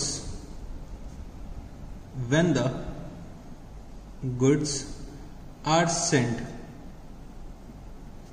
numerously when the goods are sent numerously on sale or return basis तो बच्चे थर्ड केस में क्या होता है कि जो हमारा बिजनेस का नेचर होता है, जिस चीज में हम लोग डील करते हैं, तो बच्चे उसका नेचर ही ये है कि हम लोग गुड्स अप्रूवल बेसिस पे ही सेल करेंगे। ऑर्डिनरी सेल्स बच्चे बहुत कम ही होती हैं। हम लोग क्या करते हैं, जो अपनी सेल्स करते हैं वो किस पे करते हैं, अप्रूवल बेसिस पे ही करते हैं। तो ये बच्चे मेरा क्या है, बिजनेस का नेचर है कि हमें जो सेल्स करनी है वो अप्रूवल बेसिस पे करनी है। तो इसी केस में, इस चक्कर में यहाँ पे क्या आता है, न्यूमरसली का केस आ जाता है। तो बच्चे न्यूमरसली के केस में हम लोगों को कैसे अपने बुक्स में अकाउंटिंग करनी होती है ये हमें यहाँ पे समझना है, ठीक है जी। तो बच्चे न्यूमरसली के केस में मेरे को यहाँ पे क्या करना पड़ता है, 2 लेजर बनाने पड़ते हैं। मेरे को यहाँ पे 2 लेजर बनाने पड़ते हैं। तो मैं यहाँ पे क्या लिख सकता हूं, जर्नल लेजर मतलब मेरे को 2 बुक्स बनानी पड़ती हैं, 2 सेपरेट सेट ऑफ बुक्स बनानी पड़ती हैं। एक तो मैं बोलता हूं जर्नल लेजर और दूसरे का नाम मैंने क्या रख दिया, मेमोरेंडम लेजर। तो बच्चे जो ये मेमोरेंडम लेजर होता है इसको हम लोग और क्या बोल सकते हैं, डमी लेजर। मेमोरेंडम बच्चे हमेशा क्या होता है, डमी होता है। तो डमी लेजर, तो ये बच्चे जो ये लेजर होता है वो बच्चे मैंडेटरी नहीं होता है, ये मैंडेटरी नहीं होता है, ये रेगुलर बुक्स ऑफ अकाउंट्स का पार्ट नहीं होता है, ये हम इन एडिशन बनाते हैं। ये जो लेजर होता है वो बच्चे हम इन एडिशन बनाते हैं। तो ये नॉर्मल लेजर का पार्ट नहीं होता है, नॉर्मल बुक्स ऑफ अकाउंट्स का पार्ट नहीं होता है। तो मैं यहां पे चाहूं तो लिख सकता हूं, it is not a part of normal books of accounts. It is not a part of normal books of accounts, ठीक है जी। तो ये बच्चे मेरा नॉर्मल बुक्स ऑफ अकाउंट्स का पार्ट नहीं होता है, बट बच्चे जो मेरा जर्नल लेजर होता है वो बच्चे मोस्ट इंपॉर्टेंट पार्ट होता है। तो मैं यहां पे लिख सकता हूं, it is an important part of books of accounts. It is an important part of books of accounts. तो मेरे को यहाँ पे 2 सेट ऑफ लेजर्स बनाने होते हैं, एक होता है जर्नल लेजर, एक होता है मेमोरेंडम लेजर। तो बच्चे मेमोरेंडम लेजर मेरा एक तरीके से डमी लेजर होता है और ये मेरा नॉर्मल बुक्स ऑफ अकाउंट्स का पार्ट नहीं होता है। तो सर यहाँ पे हम लोगों को कैसे अपने बुक्स में अकाउंट फॉर करना होता है ये मेरे को आप समझाइए। तो चलो बच्चे सबसे पहले हम लोग क्या करते हैं, यहाँ पे मेमोरेंडम लेजर के बारे में समझने की कोशिश करते हैं। तो यहाँ पे मेरे साथ लिखना मेमोरेंडम लेजर, मेमोरेंडम लेजर,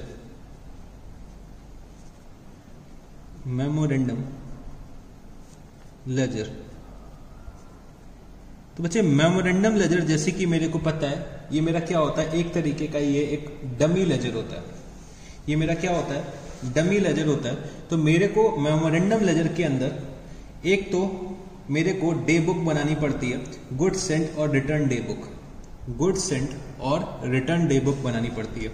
जैसे कि हम लोगों ने एक चैप्टर पढ़ा था सब्सिडरी बुक्स का, तो बच्चे मेमोरेंडम लेजर जो है वो हमारा सब्सिडरी बुक्स के कॉन्सेप्ट पे चलता है कि भाई जैसे कि हम लोगों ने सब्सिडरी बुक्स की अकाउंटिंग सीखी है वैसे ही मेरे को यहाँ पे मेमोरेंडम लेजर की अकाउंटिंग करनी है।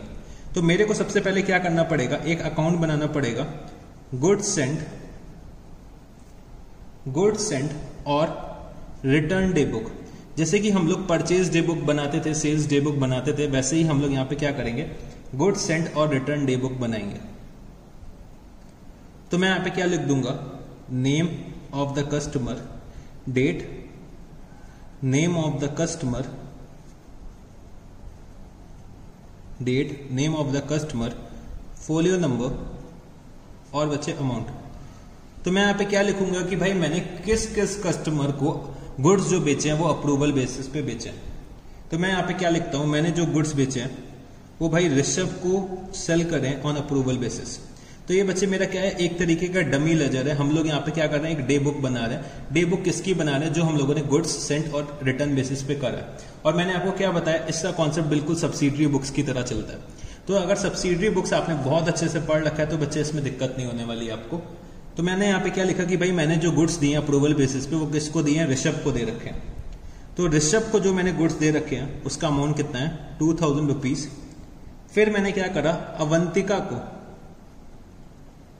गुड्स दिए अप्रूवल बेसिस पे, लेट्स टेक 5000 रुपीज के। फिर मैंने क्या करा, श्वेता को गुड्स दिए अप्रूवल बेसिस पे, मैंने कितने दिए, 4000 रुपीज के। तो बच्चे मैंने टोटल जो गुड्स दे रखे हैं 11000 रुपीज के ऑन अप्रूवल बेसिस दे रखे हैं।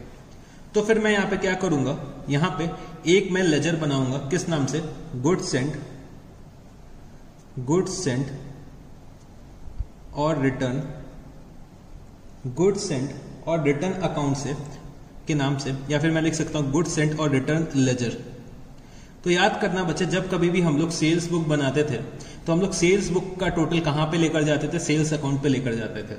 तो यहां पे हम लोग गुड्स सेंट और रिटर्न डे बुक का टोटल कहां पे लेकर जाएंगे, गुड्स सेंट और रिटर्न लेजर के अकाउंट में लेकर जाएंगे, लेजर में लेकर जाएंगे। तो मैंने यहां पे क्या लिखा, बाय सन्ड्रीज एज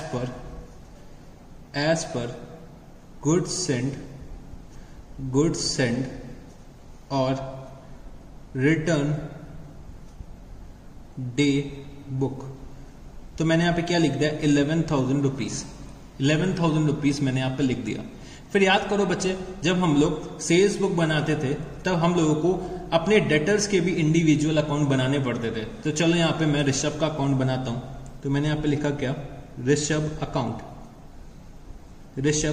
और मैंने यहां पे क्या लिखा, to sale oblique return day book, to sale oblique return day book. और कितने की सेल करी थी मैंने on approval basis, to 2000 rupees. फिर मैंने यहां पे अवंतिका का एक लेजर बना दिया, अवंतिका अकाउंट। और मैंने यहां पे क्या लिखा, to sale oblique return day book. कितना अमाउंट था, 5000 रुपीज। फिर बच्चे मैंने क्या करा, श्वेता का एक अकाउंट बना दिया। तो यहां पे लिखना श्वेता।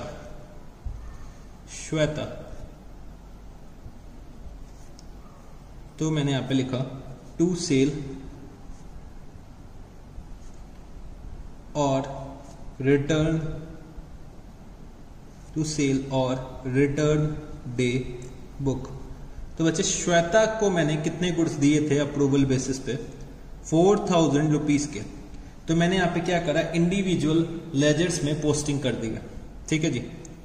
अब बच्चे समझने की यहां पे कोशिश करना कि अगर मेरे को गुड्स का अप्रूवल मिल जाता है, अगर मेरे को गुड्स का अप्रूवल मिल जाता है तब मैं क्या करूंगा, और अगर मेरे को गुड्स का रिजेक्शन मिलता है तब मेरे को क्या करना होगा। तो दोनों केस में यहां पे समझने की कोशिश करना।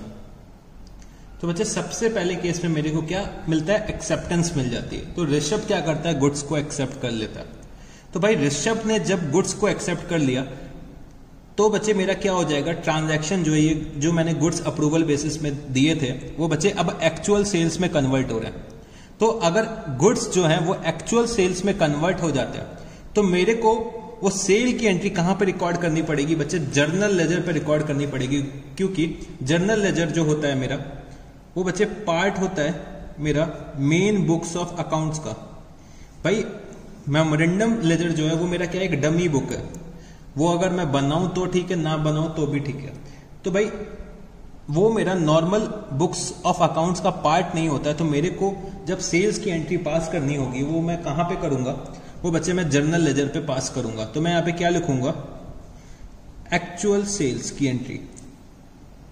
तो यहां पे बच्चे मेरा जर्नल लेजर का यूज आ जाता है। तो मैं यहां पे क्या लिखूंगा, कस्टमर अकाउंट या फिर debtor account debit, debtor account debit to sales account, debtor account debit to sales account. तो मैंने यहां पे क्या लिखा, 2000 रुपीज। तो डेटर की जगह चाहे तो मैं यहां पे क्या लिख सकता हूं, ऋषभ अकाउंट, ऋषभ अकाउंट। तो ऋषभ ने क्या करा, अपनी एक्सेप्टेंस दे दी। तो मैंने यहां पे क्या लिखा, Rishabh account debit to sales account. अब बच्चे मैं आता हूं अपने मेमोरेंडम लेजर में। तो मेमोरेंडम लेजर में हम लोग क्या ट्रीटमेंट करेंगे ये भी हमें सीखना है। तो भाई ऋषभ ने अपनी एक्सेप्टेंस दे दी, तो अब गुड्स जो है वो एक्चुअल सेल में कन्वर्ट हो चुका है। तो भाई मेमोरेंडम लेजर में अब ऋषभ का कोई भी काम नहीं है, क्योंकि मैंने एक्चुअल सेल्स कहां पे रिकॉर्ड करनी है, जर्नल लेजर पे रिकॉर्ड करनी है। तो मेरे को यहां पे क्या करना पड़ेगा, ऋषभ का अकाउंट क्लोज करना पड़ेगा। तो मैं कहां से क्लोज करूंगा भाई, जहां से ओपन करा वहीं से मैं क्लोज कर दूंगा। तो मैं क्या एंट्री पास करूंगा, bye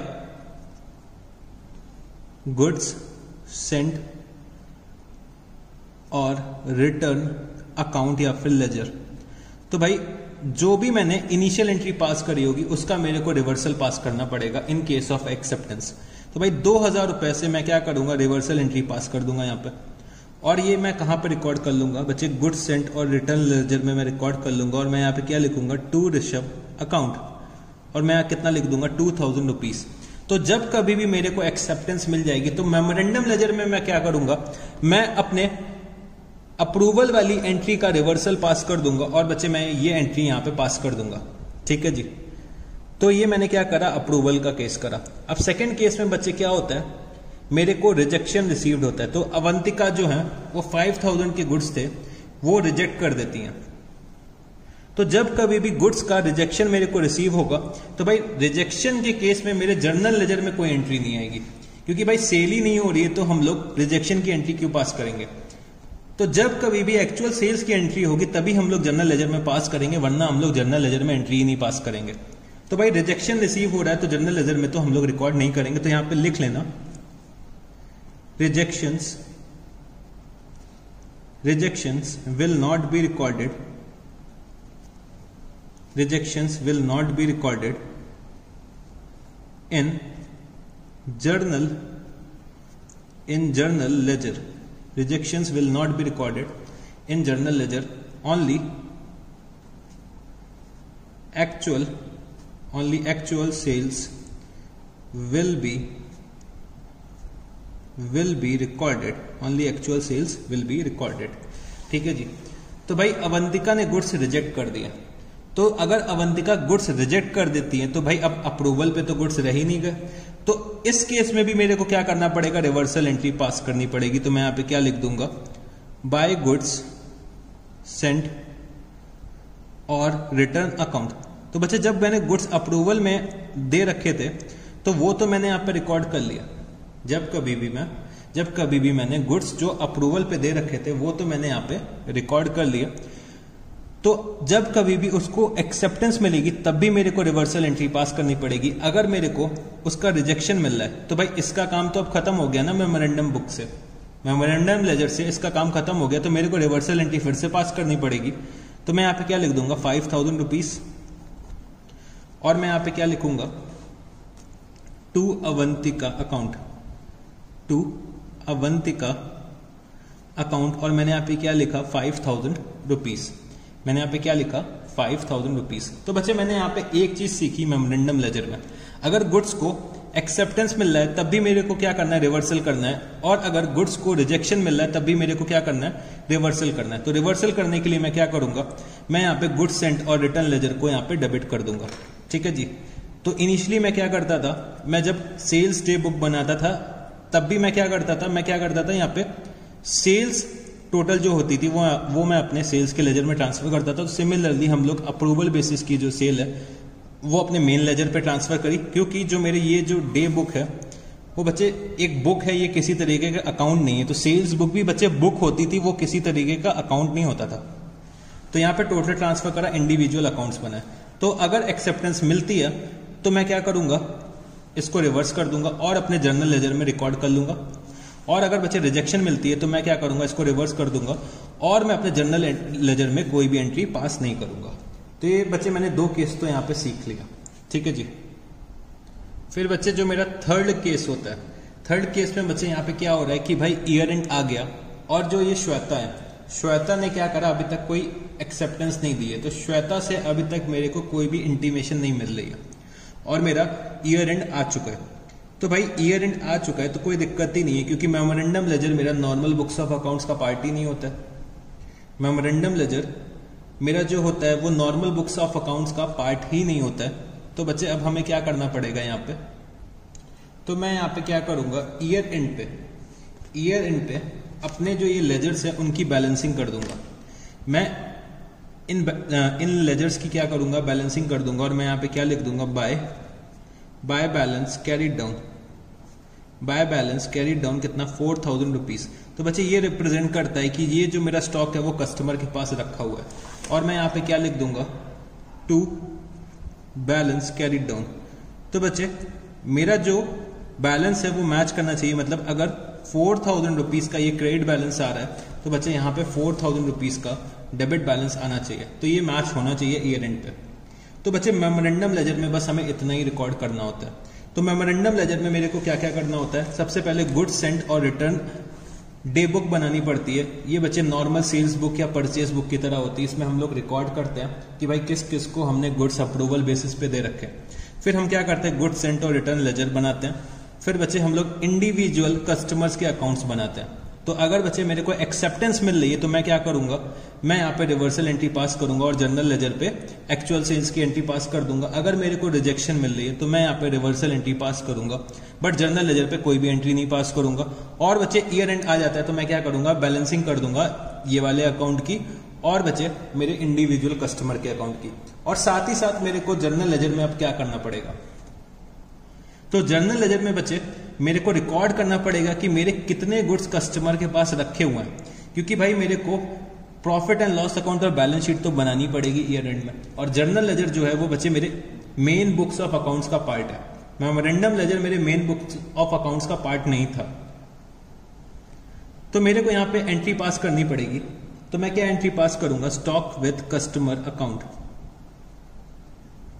stock with customer account debit to trading account. और जो ये एंट्री पास होगी बच्चे वो कॉस्ट और NRV which ever is lower पे पास होगी, कॉस्ट और NRV which ever is lower. तो ये 2 एंट्रीज मेरे को जर्नल लेजर में पास करनी पड़ती हैं। जब कभी भी मेरे को एक्सेप्टेंस मिलेगा तब मैं एंट्री पास करूंगा, या फिर मैं ईयर एंड में एंट्री पास करूंगा, stock with customer account debit to trading account. तो बच्चे बस इतना ही होता था मेरा third case, when the goods are sent numerously to the customer. तो when the goods are sent numerously to the customer, बच्चे 2 बुक्स ऑफ अकाउंट्स मेरे को बनानी पड़ती हैं। एक तो होता है मेरा जर्नल लेजर, एक होता है मेरा मेमोरेंडम लेजर। तो जर्नल लेजर बच्चे मेरे मेन बुक्स ऑफ अकाउंट्स का पार्ट होता है। मेमोरेंडम लेजर एक तरीके का डमी लेजर होता है, डमी अकाउंट्स हम लोग क्रिएट करते हैं। तो डमी अकाउंट्स में हम लोग रिकॉर्ड करते हैं कि भाई किस किस को गुड्स हमने अप्रूवल बेसिस पे दे रखे हैं। और जब कभी भी मेरे को एक्सेप्टेंस मिलेगी तो मैं उसका रिवर्सल एंट्री पास कर दूंगा और मैं अपने जर्नल लेजर पे रिकॉर्ड कर लूंगा सेल्स की एंट्री। अगर मेरे को रिजेक्शन मिलती है तो मैं क्या करूंगा, अपने मेमोरेंडम लेजर में रिवर्सल एंट्री पास कर लूंगा और बच्चे जर्नल लेजर में कोई भी एंट्री नहीं आएगी। फिर अगर ईयर एंड आ जाता है और मेरे को गुड्स का एक्सेप्टेंस नहीं मिल पाता है तो मैं क्या करूंगा, अपने लेजर्स की बैलेंसिंग कर लूंगा मेमोरेंडम लेजर में। मैं लेजर की बैलेंसिंग कर लूंगा मेमोरेंडम लेजर में, और बच्चे जर्नल लेजर में मैं क्या एंट्री पास करूंगा, stock with customer account debit to trading account. तो ये बच्चे मेरा होता था when the goods are sent numerously to the customer. तो चलो इससे रिलेटेड हम लोग एक क्वेश्चन सॉल्व करते हैं। ये थर्ड सिनेरियो से रिलेटेड क्वेश्चंस दे रखे हैं, तो चलो बच्चे हम लोग सॉल्व करते हैं। Question number 10। Question number 10। तो क्वेश्चन नंबर 10 आप लोग ओपन करिएगा। A firm sends goods on sale और return basis, customers having the choice of returning the goods within a month during May 2018। The following are the details of goods send. तो 2 मई को मैंने P को goods दिए थे 15,000 rupees के। 8 मई को मैंने B को गुड्स दिए थे 20,000 रुपीज के। 12 मई को मैंने Q को गुड्स दिए थे 28,000 रुपीज के। 18 मई को मैंने D को गुड्स दिए थे 3,000 रुपीज के। फिर 20 मई को मैंने E को गुड्स दिए थे 1,000 रुपीज के। और बच्चे 27 मई को मैंने R को गुड्स दिए थे 26,000 रुपीज के। और मेरे को क्वेश्चन में क्या दे रखा हुआ है, with in the stipulated time P and Q returned the goods, B, D and E signified that they have accepted the goods.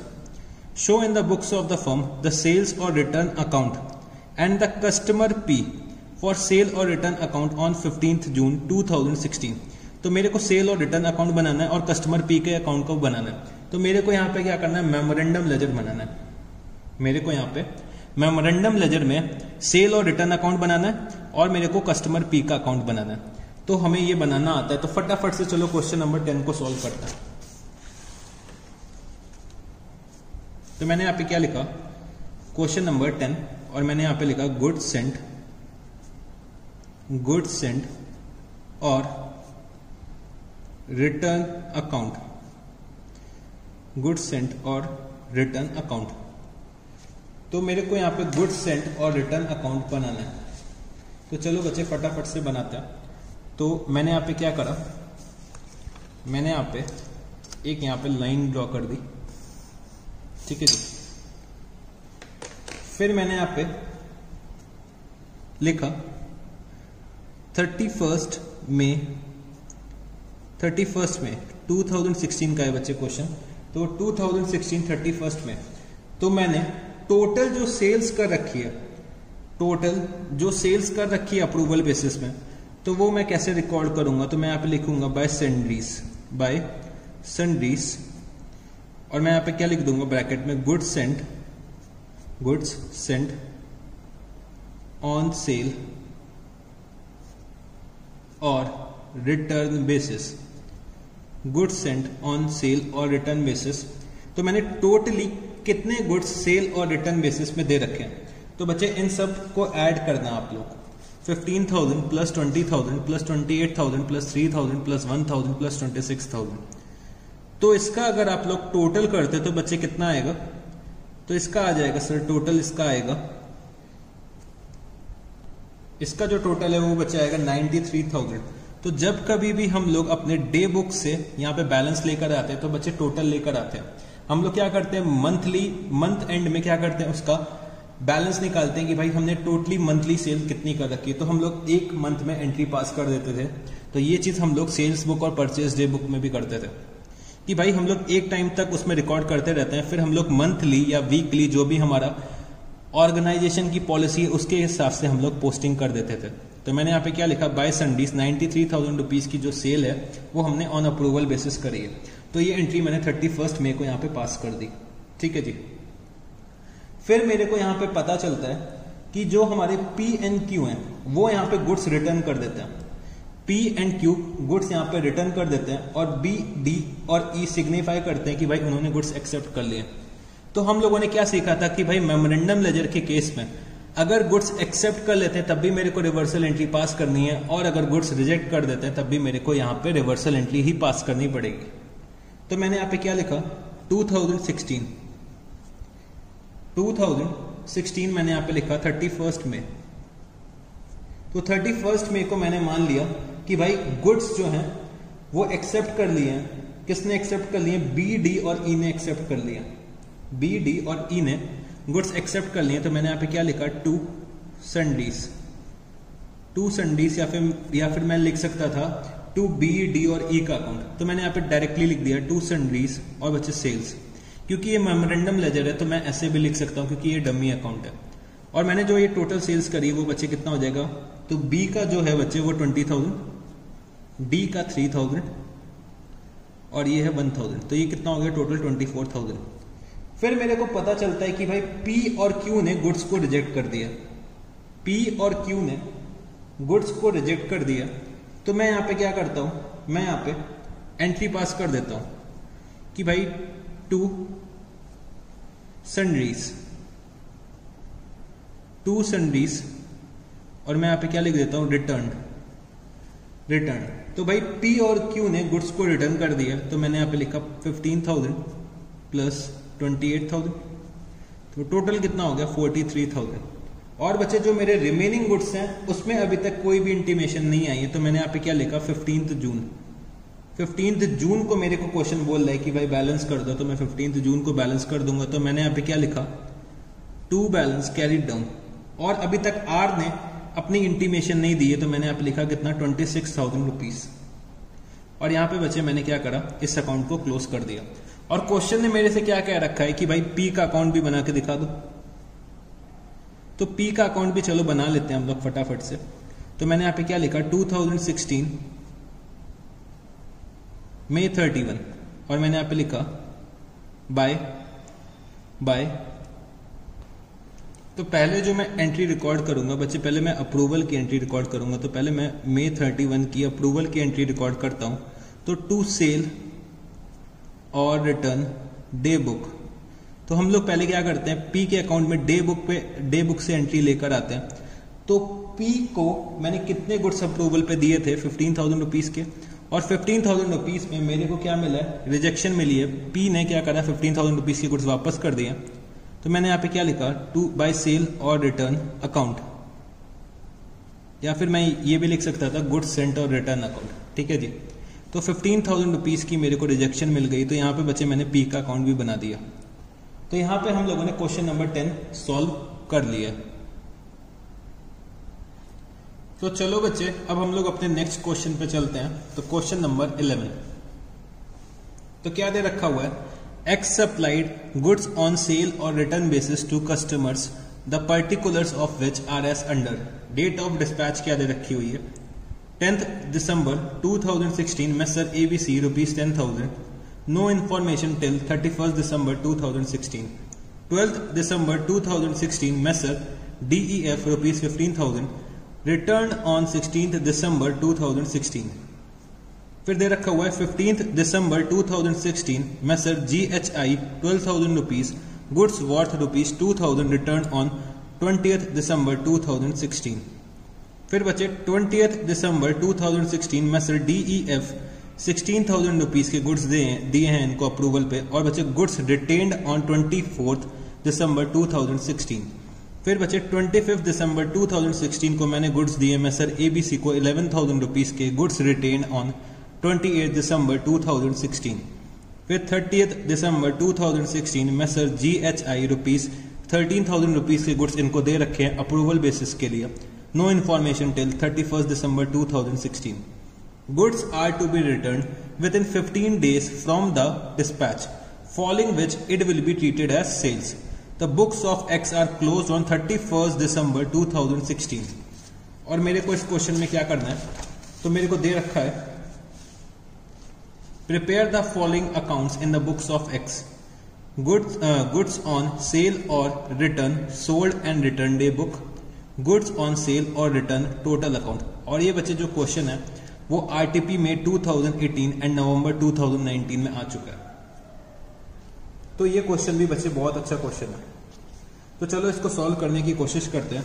तो इस क्वेश्चन में मेरे को क्या दे रखा है कि भाई इतनी पार्टीज को मैंने गुड्स जो दिए हैं वो अप्रूवल बेसिस पे दे रखे हैं, और बच्चे मेरे को इन्फॉर्मेशन दे रखी है कि भाई उन लोगों ने गुड्स एक्सेप्ट करें कि नहीं करें। अगर 15 डेज में मेरे को गुड्स रिटर्न नहीं करे जाते तो मैं मान लेता हूं कि भाई ये मेरी सेल्स कंप्लीट हो चुकी है। ठीक है जी।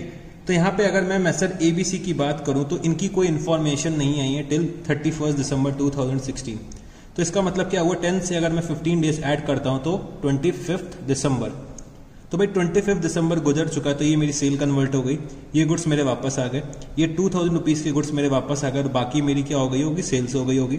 इन्होंने अपनी एक्सेप्टेंस दे दी, इन्होंने भी अपनी एक्सेप्टेंस दे दी, और बच्चे 30th December वाले जो गुड्स हैं तो 31 दिसंबर तक मेरे को अभी तक कोई भी इंटीमेशन नहीं मिली है, तो ये अभी मेरे पेंडिंग है। तो ये बच्चे मेरा थर्ड केस है, when the goods are sent numerously. तो मेरे को क्या करना है, एक तो डे बुक बनानी है और मेरे को यहाँ पे गुड्स ऑन सेल्स और रिटर्न टोटल अकाउंट बनाना है। तो चलो बच्चे फटाफट से हम लोग ये क्वेश्चन भी करते हैं। तो क्वेश्चन नंबर 11, तो मेरे को इन द बुक्स ऑफ एक्स मेरे को क्या करना है, मेमोरेंडम लेजर बनाने हैं। तो इन द बुक्स ऑफ एक्स, और मेरे को बनाना है सबसे पहले डे बुक। तो गुड्स ऑन सेल और रिटर्न, गुड्स ऑन सेल और return, sold and return day book and return day book.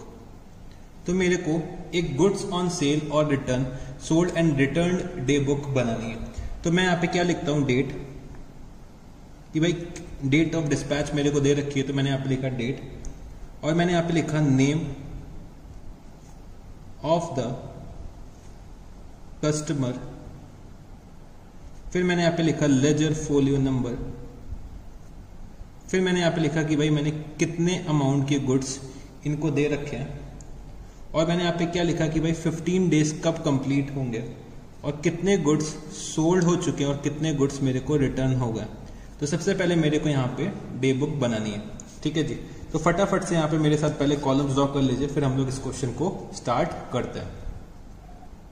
तो बच्चे मैंने यहाँ पे कॉलम्स को ड्रॉ कर लिया। तो मैंने यहाँ पे लिखा 2016। तो सबसे पहले मैंने कब डिस्पैच करा है, दिसंबर 10 को। तो मैंने यहाँ लिखा दिसंबर 10। दिसंबर 10 को मैंने जो गुड्स दिए वो किसको दिए, मेसर ABC को दे रखे हैं, और कितना अमाउंट दे रखा है, तो मैंने 10,000 रुपीज के गुड्स दे रखे हैं। तो बच्चे 10 दिसंबर में अगर मैं 15 डेज ऐड करता हूं तो मेरा क्या आएगा, दिसंबर 25।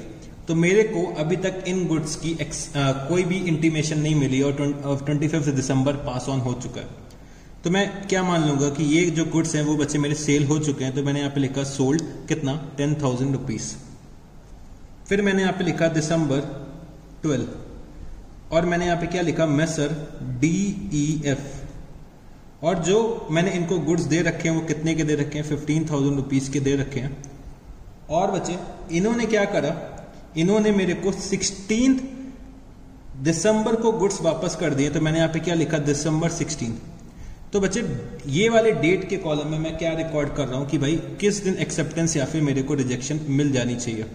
तो यहाँ पे भी चाहो तो 2016 ऊपर लिख लो, और मैंने यहाँ पे सेल के कॉलम में कुछ भी नहीं लिखा, और मेरे को 15,000 रुपीज के गुड्स रिटर्न हो गए।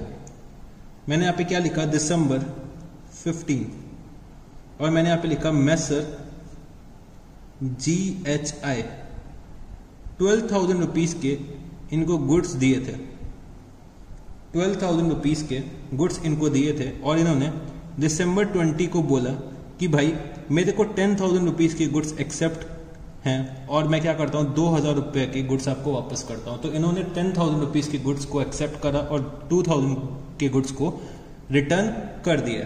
तो बच्चे दिसंबर 15।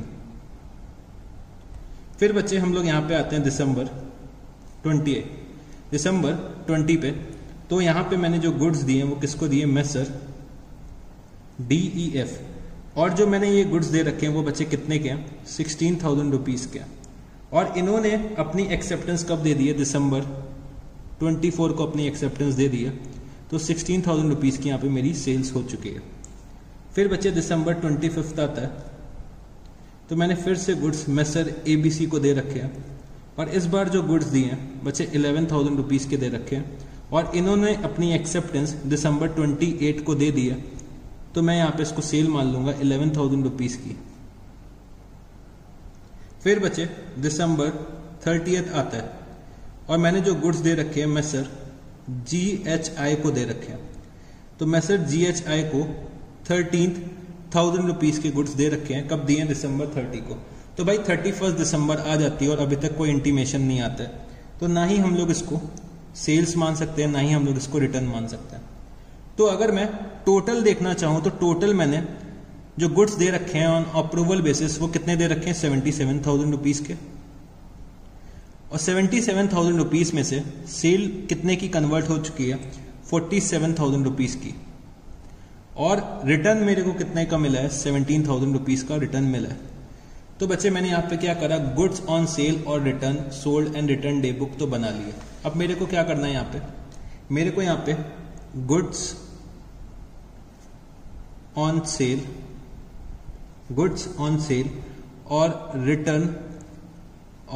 रिटर्न टोटल अकाउंट बनाना है।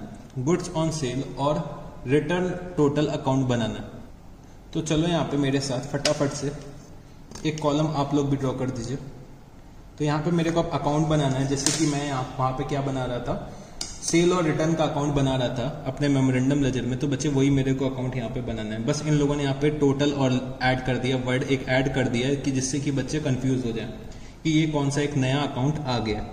तो मैंने यहाँ पे क्या लिखा, 2016 दिसंबर 31, और मैंने यहाँ पे क्या लिखा, by sundries as per goods on sale और रिटर्न डे बुक। तो भाई कितने गुड्स मैंने अप्रूवल पे भेजे थे, तो 77,000 रुपीज़ के गुड्स मैंने अप्रूवल पे भेजे थे। तो मैंने यहाँ पे 77,000 रुपीज़ लिख दिया। फिर बच्चे मेरे को पता होता है कि अगर मेरे को गुड्स का एक्सेप्टेंस मिलेगा तब भी मैं क्या करूंगा, रिवर्सल एंट्री पास करूंगा, और अगर मेरे को गुड्स का रिजेक्शन मिलेगा तब भी मैं क्या करूंगा, रिवर्सल एंट्री पास करूंगा। तो मैंने यहाँ पे क्या लिखा, 2016 दिसंबर 31, और मैंने यहाँ पे क्या लिखा, टू सन्डरीज, और मैंने यहाँ पे लिखा क्या, सेल्स। तो सेल्स कितने की हो गई है, 47,000 रुपीज़ की, और बच्चे रिटर्न कितने का है, तो 2 सन्डरीज, और मैंने यहाँ पे क्या लिखा, रिटर्न। तो मेरे को दोनों के केस में रिवर्सल एंट्री पास करनी पड़ेगी। तो यहाँ लिखा मैंने कितना, 17,000 रुपीज़। और बच्चे जो मेरा लास्ट था, मैं सर GHI 13,000 रुपीज़ की जो मैंने इनको गुड्स दे रखे थे। तो बच्चे अभी तक इनकी कोई इंटीमेशन नहीं रिसीव हुई है और ईयर एंड आ जाता है। तो मैं यहाँ पे क्या करता हूँ, बैलेंसिंग कर देता हूँ। तो मैंने यहाँ पे क्या लिखा, टू बैलेंस कैरिड डाउन, और कितना, 13,000 रुपीज़। तो मैंने यहाँ पे टोटल कर दिया अकाउंट का 77,000 रुपीज़। तो यहाँ पे बच्चे हम लोगों ने अपना क्वेश्चन नंबर 11 भी सॉल्व कर लिया। तो बच्चे यहाँ पे जो हमारा चैप्टर है sale of goods on approval और रिटर्न बेसिस खत्म होने को आ चुका है। तो बच्चे यहाँ पे हम लोगों ने 3 सिचुएशंस में अकाउंटिंग करनी सीखी कि भाई पहली सिचुएशन क्या होती है कि जब हम लोग गुड्स कैजुअल बेसिस पे सेल करते हैं। दूसरी सिचुएशन क्या थी, जब बच्चे हम लोग गुड्स जो अप्रूवल बेसिस पे सेल करते हैं वो फ्रीक्वेंटली करते हैं। और थर्ड सिचुएशन में हम लोग न्यूमरसली गुड्स सेल करते हैं ऑन अप्रूवल बेसिस। तो बच्चे ये 3 सिचुएशंस होती हैं। तो सबसे ज्यादा जो बच्चे चांसेस होते हैं एग्जाम में आने के, वो बच्चे फर्स्ट सिचुएशन से आने के चांसेस होते हैं, मतलब when the goods are sent on casual basis. ठीक है जी, तो इससे भी आ सकता है क्योंकि इंस्टीट्यूट के मॉड्यूल में बच्चे ये 2 क्वेश्चंस दे रखे थे, मतलब थर्ड केस से रिलेटेड, न्यूमरसली से रिलेटेड। तो ये भी मैंने आपको करा दिया। ठीक है, तो फर्स्ट या थर्ड से सबसे ज्यादा प्रोबेबिलिटी रहती है और फर्स्ट से मेजोरिटी प्रोबेबिलिटी रहती है। जैसे कि मैंने आपको बता रखा था इनिशियली कि 95% चांसेस है कि भाई फर्स्ट केस से आपको क्वेश्चन मिलेगा, बट इन सब केसेस से भी आने की पॉसिबिलिटी रहती है। तो बच्चे मैंने आपको इनके भी क्वेश्चंस करा दिए। तो आपको ये क्वेश्चन, ये जो चैप्टर है बहुत अच्छे से रिवाइज करना है। ये चैप्टर जो है वो बच्चे बहुत अच्छे से रिवाइज करना है, क्योंकि इस चैप्टर का यूसेज आपको इन्वेंट्रीज वाले चैप्टर में भी पड़ेगा, और साथ ही साथ आप लोगों को इस चैप्टर का यूसेज कौन से चैप्टर में पड़ेगा, फाइनल अकाउंट्स के चैप्टर में भी इसका यूसेज रहेगा। तो इस चैप्टर को बहुत अच्छे से रिवाइज करना है आपको, और साथ ही साथ आपको होमवर्क में भी बहुत सारे क्वेश्चंस करने हैं। तो चलो मेरे साथ यहाँ पे होमवर्क नोट करिएगा। तो होमवर्क में आपको कौन कौन से क्वेश्चंस करने हैं मेरे साथ यहाँ पे नोट करिएगा। तो पहले जो मैंने क्वेश्चंस कराए वो आपको करने हैं।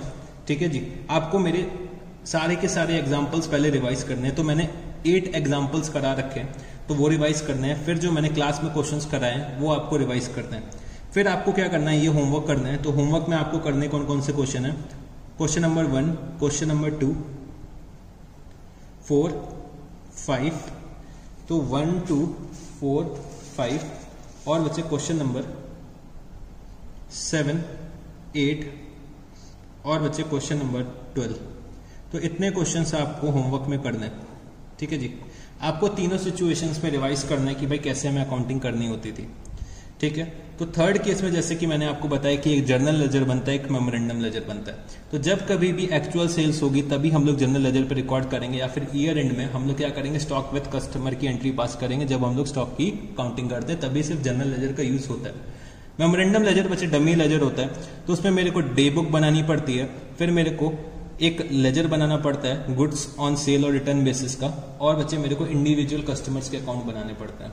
जब हम लोग गुड्स फ्रीक्वेंटली सेल करते हैं कस्टमर्स को, तो मैंने आपको बताया था कि हम लोगों को एक गुड्स सेंट और रिटर्न जर्नल बनाना पड़ता है। तो उसमें मैं 3 कॉलम्स बनाता था कि भाई कौन कौन से गुड्स अप्रूवल पे दिए, कौन कौन से गुड्स रिजेक्ट हो गए, कौन कौन से जो अभी हैं मेरे को अप्रूवल मिल चुकी है, और कौन से ऐसे गुड्स हैं जिसमें मेरे को अभी तक इंटीमेशन नहीं मिली है।